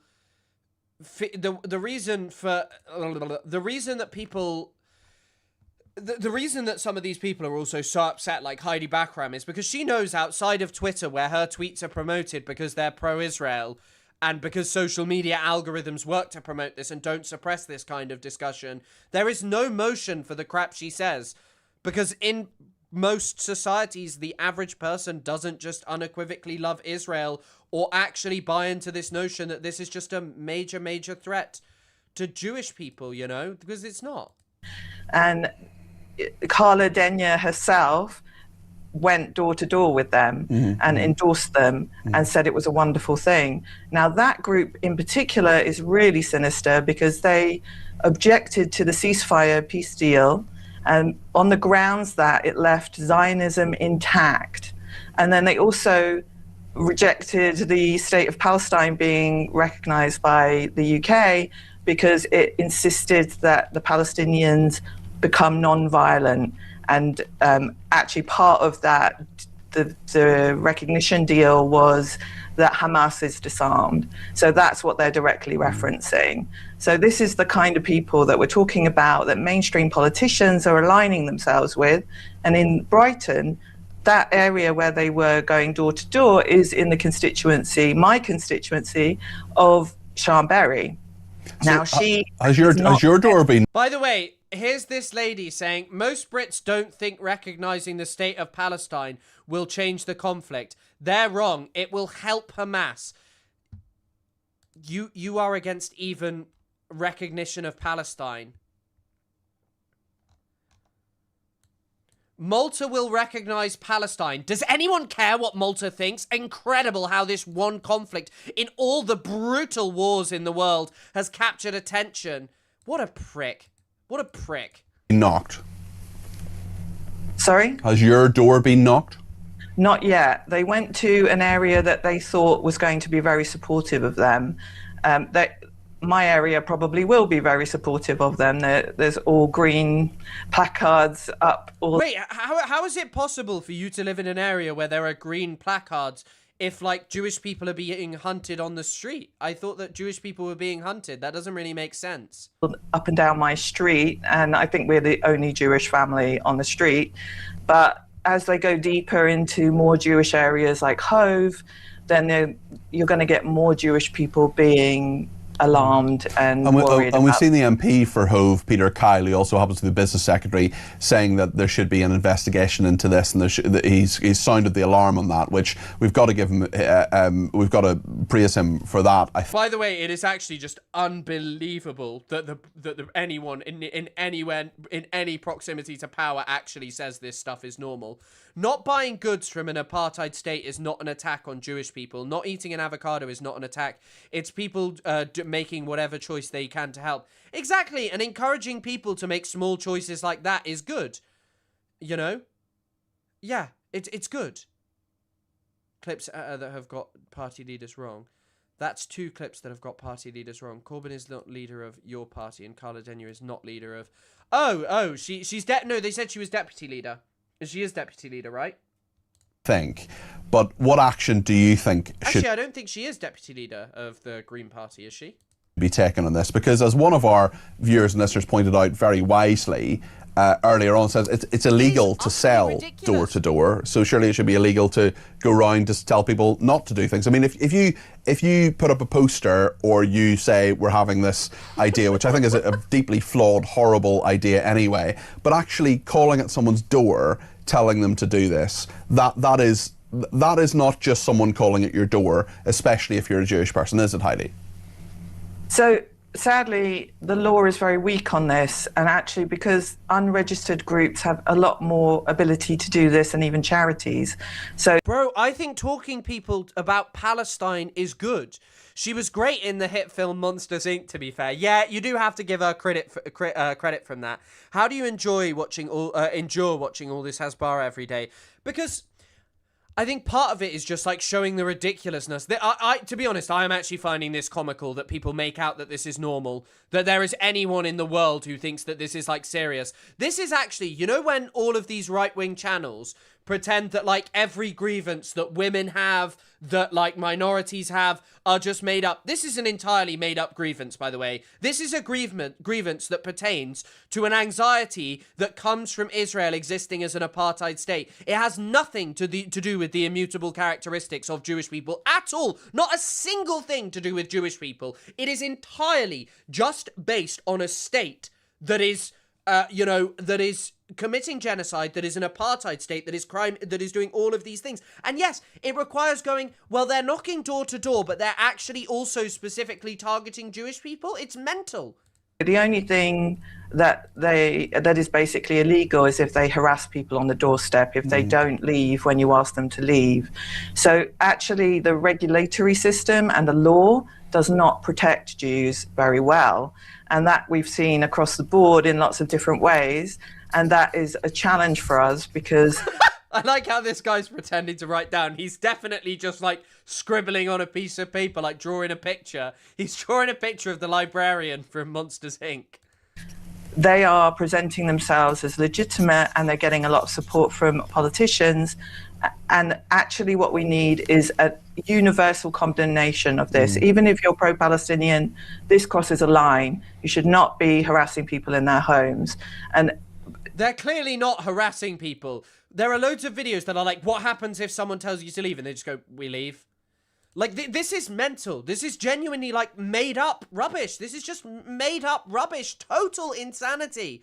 The fact, once again, I cannot reiterate, the fact that people watch this is just, wow.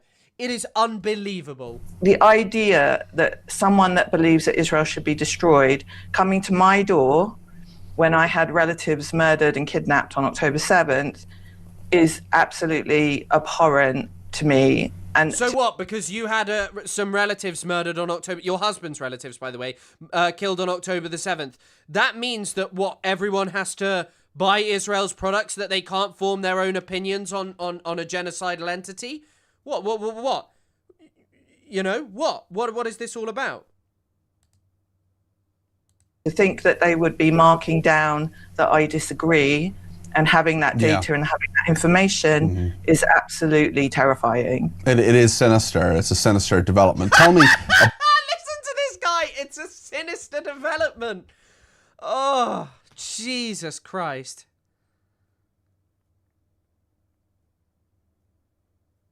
Hold on, sorry, I'm just posting No Politic Here's up, so you can watch that after if you're interested. About your thoughts on Palestine action on this court case that's happened in the High Court today. In a week's time, they could be de-prescribed. What do you make of that? So I think this is another example of how the law isn't protecting us.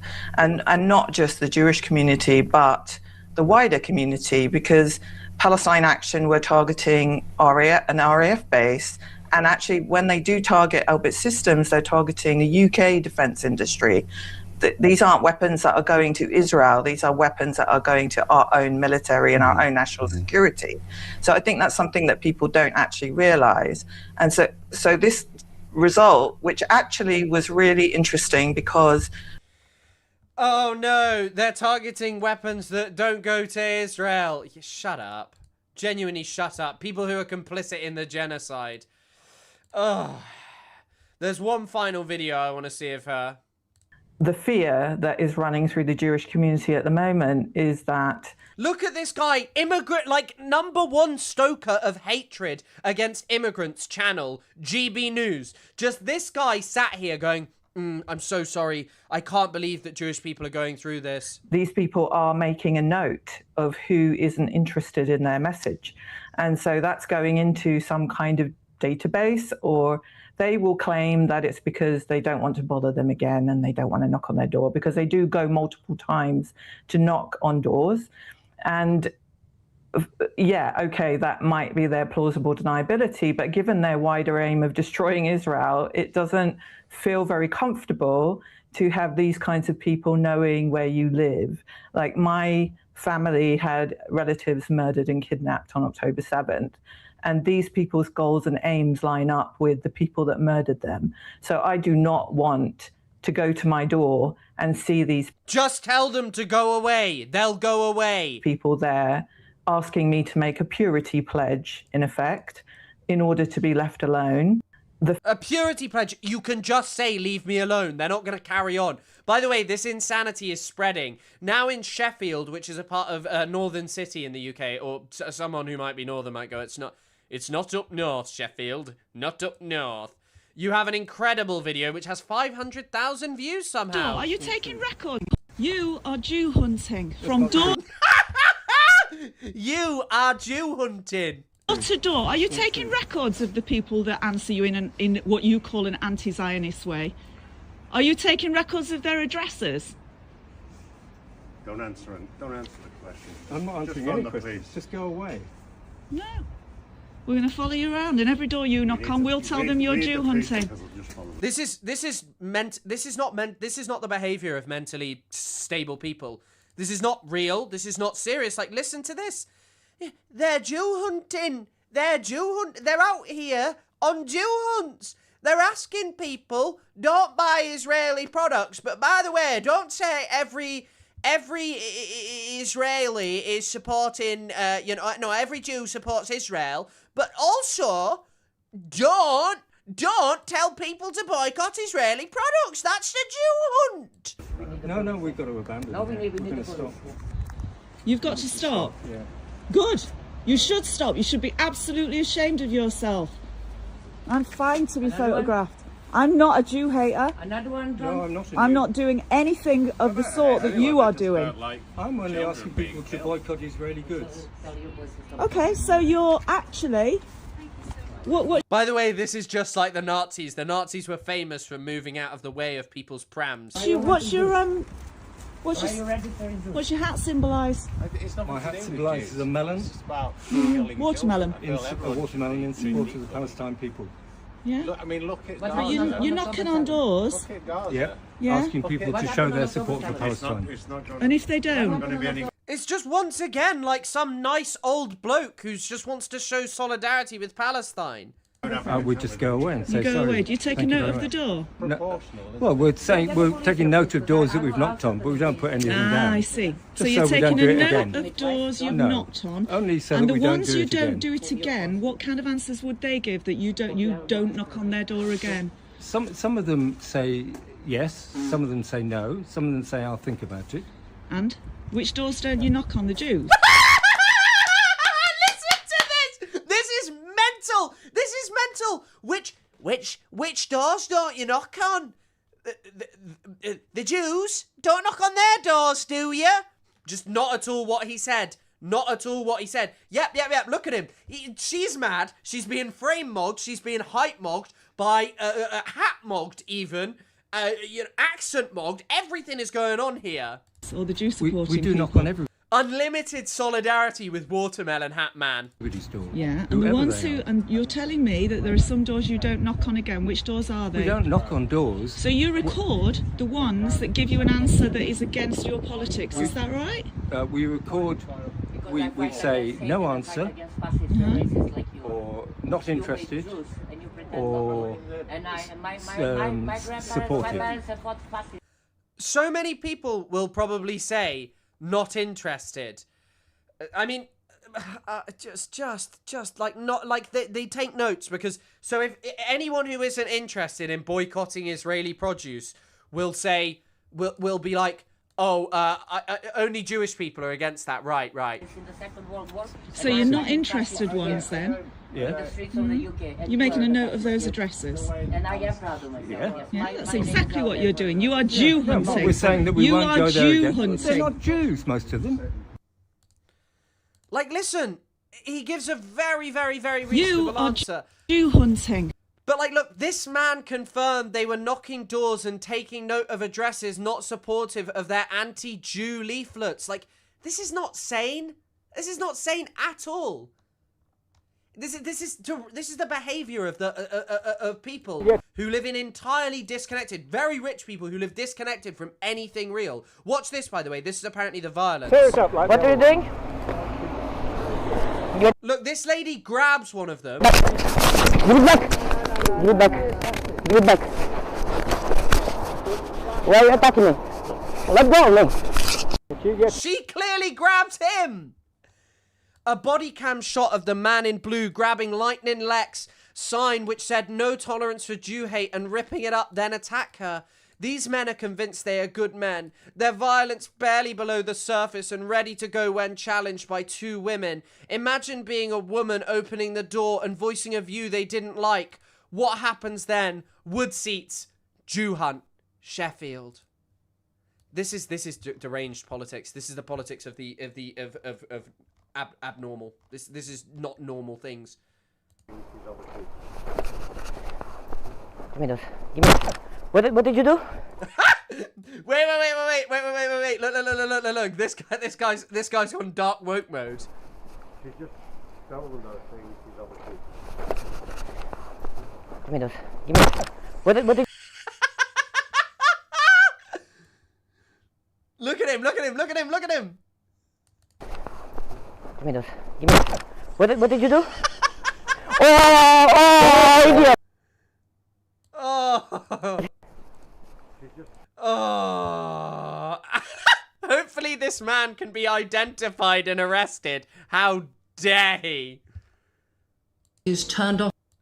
Did you notice? Oh my god. You just would not believe the things that are happening. And look at the memes they have to make. They're pretending that he's knocking on Anne Frank's door.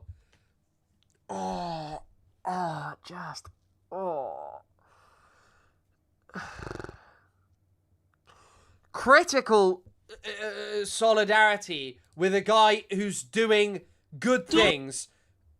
And fuck all of these people who make disgusting rubbish like this. Because what this should actually be is her and her friends knocking at a Palestinian store, just wanting to kill them. Because that's what the state she actually supports does. Mass murder of Palestinians. That's what it does.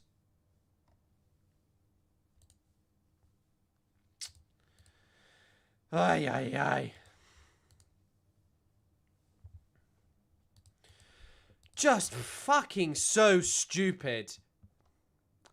Can you actually believe that this is real? Can you actually believe that that's real? That there are people who are seriously telling you that there is a Jew hunt in the UK? This is not normal. This is just insane. This is insane. They say that there's a Jew hunt. I don't know. What do you even say for this? Like, what do you even say? What happens? Like, what is the reform for someone like this who genuinely believes the things that this lady is saying? That is just insanity. Insanity. That there is apparently some kind of Jew hunt going on. Just unbelievable. Unbefucking-leavable.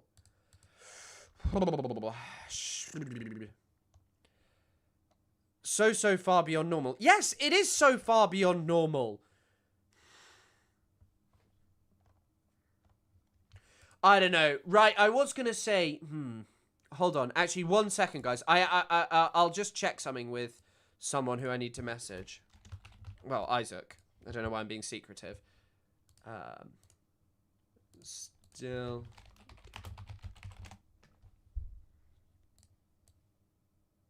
Sorry, I'm just texting him on Discord. And then I'll decide whether I'm going on...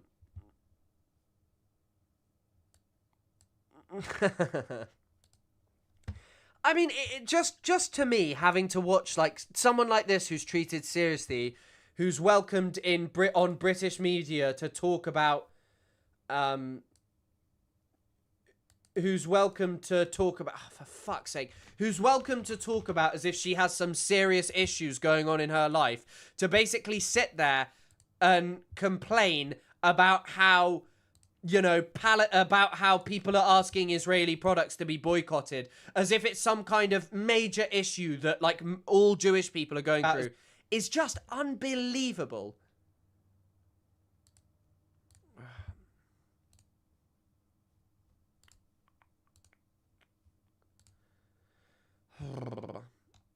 Yeah, Hi, Isaac Zale overzealots. Yes, use his full name, Isaac Zale. What did Vicky Klee say? Holding. Apparently not much YouTube keeps holding. Yes, YouTube will hold your comments. Who are actually pro-Palestine. Respect to the few I've met. Yeah, unfortunately, most Germans go the other way. They watch too many World War II films and they want to live in the World War II timeline. I mean, also, it's to pretend and to maintain this... Like, look, Israel operates, and never forget this, Israel operates off this notion, and what continually sustains it is this notion that Israelis are constantly under threat from barbarous savages who surround them, from people whose only goal in life is to just harm Jewish people and to make life impossible for them. All that is said and done to obfuscate what Israel actually is. And this kind of stuff where apparently Jewish people are being hunted in UK society is done to fuel that. Because obviously, this is about Israel being a genocidal settler colony. It is about trying to betray anyone who opposes that, even people who don't take direct action, like in terms of targeting the, Israeli weapons factory, are somehow a radical threat to, to Jewish people. It's about maintaining the same thing that justifies what Israel is and does to Palestinians. Never fucking forget that. And so whilst it's funny to watch, that's what this is about. It is, categorically. Sorry, I'm cleaning my headphones a tiny bit, which I shouldn't be doing. I don't know whether I want to carry on. Oh, it's Radical Caffeine here. Hello, Radical. Good to see you. Wait, did I have any sort of, like, stuff I thought I wanted to talk about? Oh my god, wait. Have any of you seen... Oh, wait. There's some new... Netanyahu's telling us what his opinions are of what America must do. I said that if a deal is to be reached, it should have several components. Several components that we believe are important not only for the security of Israel, but for the security of the world. The United States, the region, the world. The first is that all enriched material has to leave Iran.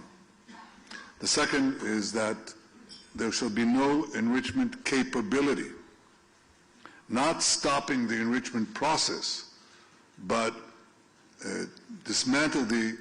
Kind of crazy to hear a guy whose country is undeniably enriching uranium and has weaponry talking about this. He is a modern-day Goebbels. I mean, in many ways, there are figures who are more Goebbels-like in his government in terms of spinning and propagandizing against Palestinians, but he is an awful character. An awful character. And hello, hello, Acid Ambience. Hello, good to see you. Equipment and the infrastructure that allows you to... Has he got a bruise on his face, by the way, or is this just something wrong with the camera? ...to enrich in the first place. And the third is to deal also with the questions of ballistic missiles. There's an MTCR limitation of 300 kilometers, and Iran is supposed to adhere to it. Of course it doesn't.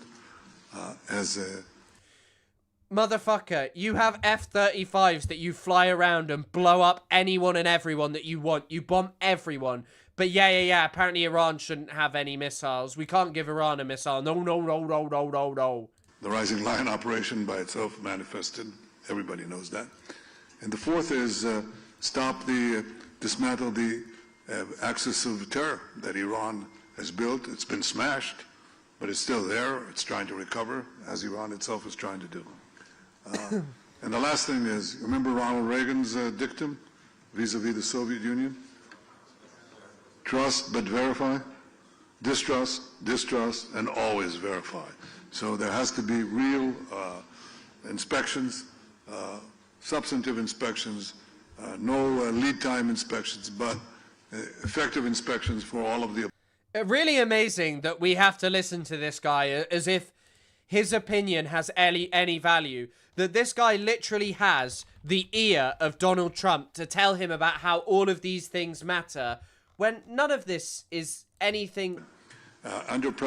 when none of this is anything but an attempt to basically drag America into a war to protect Israel, to make America blow up Iran to carry out regime change there and install the Shah because he's a pro-Israel backed up shill. President Trump's 20-point plan, when we move to phase B, what has to happen is that Hamas must first be disarmed, and then Gaza must be demilitarized. Disarmed means that it must give up its weapons, not main weapons. And what are the main? People said heavy weapons. There are practically no heavy weapons in Gaza. There's no artillery, there are no tanks. There's nothing. The heavy weapon, the one that does the most damage, is called an AK-47. Okay? That's it. That's how they execute people. That's how they shoot our people. Good!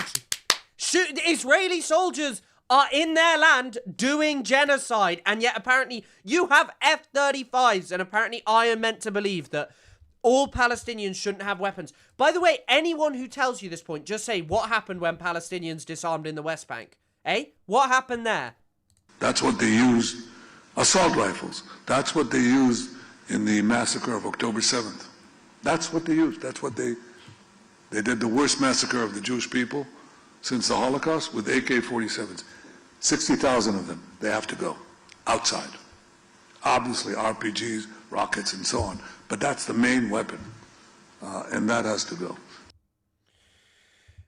Newly come to position of having no diplomatic ties until there is regime change in Iran. No, I mean, I didn't know that was the new position of Canada. It doesn't fucking surprise me. It's just insane because obviously these people don't give a shit about democracy and killing protesters because otherwise they wouldn't have propped up fucking Sisi in Egypt. But, you know, who knows? Who knows? Maybe this time they want freedom and democracy there. Iranians could do everything right. They could have an election unless it returned someone who was unequivocally pro-West, pro-Israel. The Iranian government would be deposed by Western powers and their allies in the MENA region. Responsibility. By the way, Thomas Massey's up to some crazy shit. And just very quickly, if you will, you've supported most of what Donald Trump has done during his presidency. But because of your actions with these files, he is supporting your primary opponent and has waged very personal attacks on you. I know we just have a few seconds here, but just your reaction to that.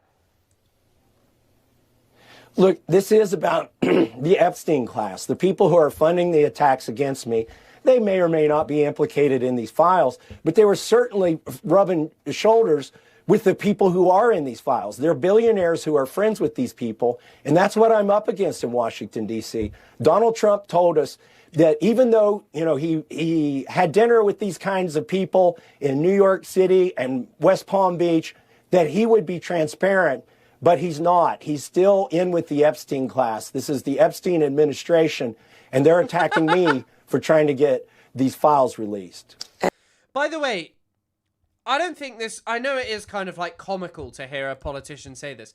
This has been true for years. So many politicians protected Epstein over and over again because he was affiliated with very powerful people in America, because he cut important deals between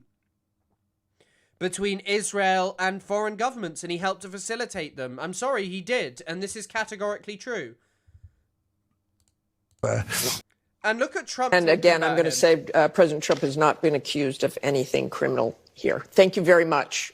But it doesn't matter. Trump knew. Trump was involved. But then look at Trump's attacks. I don't think this plays. Like, let's see what Trump has to say. You know, a guy like this loser, Massey, he's a real loser. Some psychiatrist ought to go see him. Even a really great vote, they just vote no. I don't know what it is. I think they get good publicity. They really don't. They hurt the country because Thomas Massey is a loser. He's all of these things and blah, blah, blah.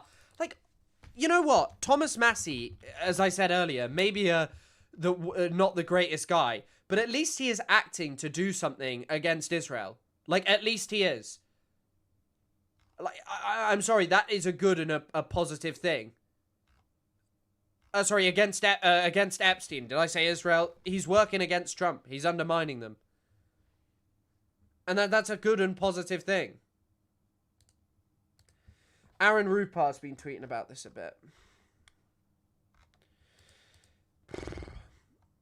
Yeah, real loser. Yeah, and I know he looks so orange. I assume it's just the camera. Let's see what Brian Allen has to say. Brian Allen it's Allen analysis. Notice the pattern? Not angry at Epstein, not angry at abusers, not angry at cover-ups, angry at the guy demanding transparency. Ask yourself why. It's very obvious why, because Trump is a pedo. Like, Trump is involved with a nonce. Like, that's what this boils down to. That's why he's scared of... It is utterly ridiculous. ...him. Due to their... Oh, shit, what did I just do? Sorry, Thomas, I accidentally just deleted your message. Hold on, I've undone it. Sorry, fuck. I've undone deleting your message. I just clicked that by accident. The IOF deleted most of the kibbutzim due to their no hostage policy. I mean, yes, I don't actually doubt that. Sorry I deleted that. I really didn't mean to. I don't doubt that one of the reasons that Israel did carry out how many people were killed that day. You know what the truth is? We'll never actually know. We will never, ever, ever know. Because Israel will never do a serious investigation. They will not do it. It just will not happen. Because, why? Why? There's one simple answer. The reason that they will not do it is because part of it will come out with the Hannibal Directive and stuff. And thank you very much for the donation. I apologize for deleting it. Thank you for making doing this work possible. Also, did any of you see what happened with Drew Pavlou? So, Drew Pavlou, one of the most repugnant individuals. By the way, imagine if Guam and Drew Pavlou like had some kind of child. Like, the child, I don't know how it comes about, but imagine the size of the chin. It would be off the scale. Just, they look crazy. Maybe they're related. I don't know. I'm looking into this. I'm doing research. But yeah, anyway. Drew performance art update. Billie Eilish got me deported from the US. I think her legal team contacted DHS. I spent 30 hours at LAX immigration trying to explain that my shitposts were just a joke, that I don't actually plan to personally move into her mansion. Honestly, most of the agents were nice and laughed at the idea, but there was nothing I could do. Maybe evil leftists are still in charge of sections of the bureaucracy. I guess some people are in fact actually illegal on stolen land. And I guess I am just the bad guy. Honestly, I am legitimately one of the most misunderstood theorists and artists. By the way, that last part is like a shitty little attempt at a joke. This guy is repugnant, obviously. His face looks inflated. I don't know what is wrong with him there. This is posted from his actual account, though. Has he edited himself there? Because he doesn't look as bad here. However, either way, this guy is just awful. And you know what? I'm glad he got removed from the United States. It's not a funny bit. Billie Eilish's $6 million. He was just saying that because no one is illegal on stolen land, that he should have a right to move into Billie Eilish's house. He also GoFundMe'd this kind of thing. Hold on, I'll see if it's still in his bio. This guy begs for money more than anyone else in the world. I also have more total followers than him, just to say. He is sat there begging for money to finance like a GoFundMe for just one more trip to go to some place, and people actually give him money. How much money did he raise?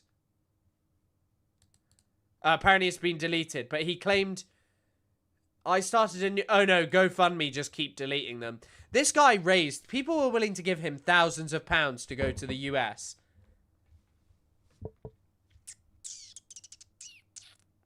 Yeah, I mean, the nobody is illegal on stolen land is a shite slogan. However, what I will say is that, like, as well, there's something to be said about Billie Eilish being incredibly wealthy, and I don't know how she helps people with that. Perhaps I just don't know. Yeah, perhaps I don't know enough about her. I'm not sure.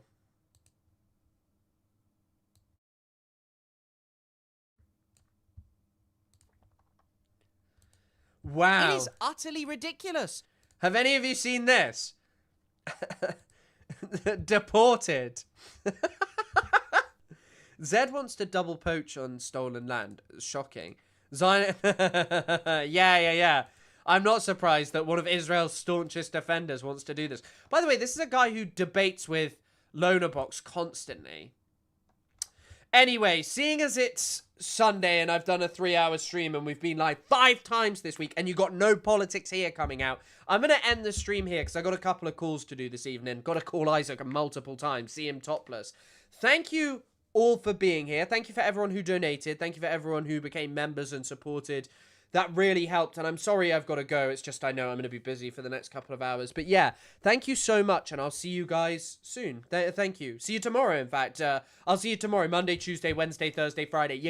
Not Friday or Thursday, maybe. I'll let you guys know, because I got some work to do. But yeah, thank you so much for being here, honestly.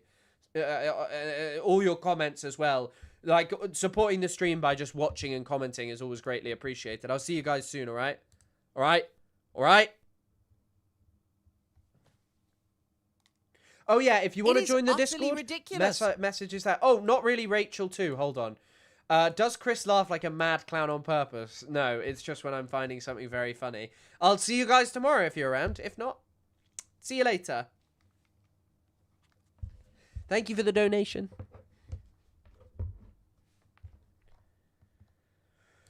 Ooh.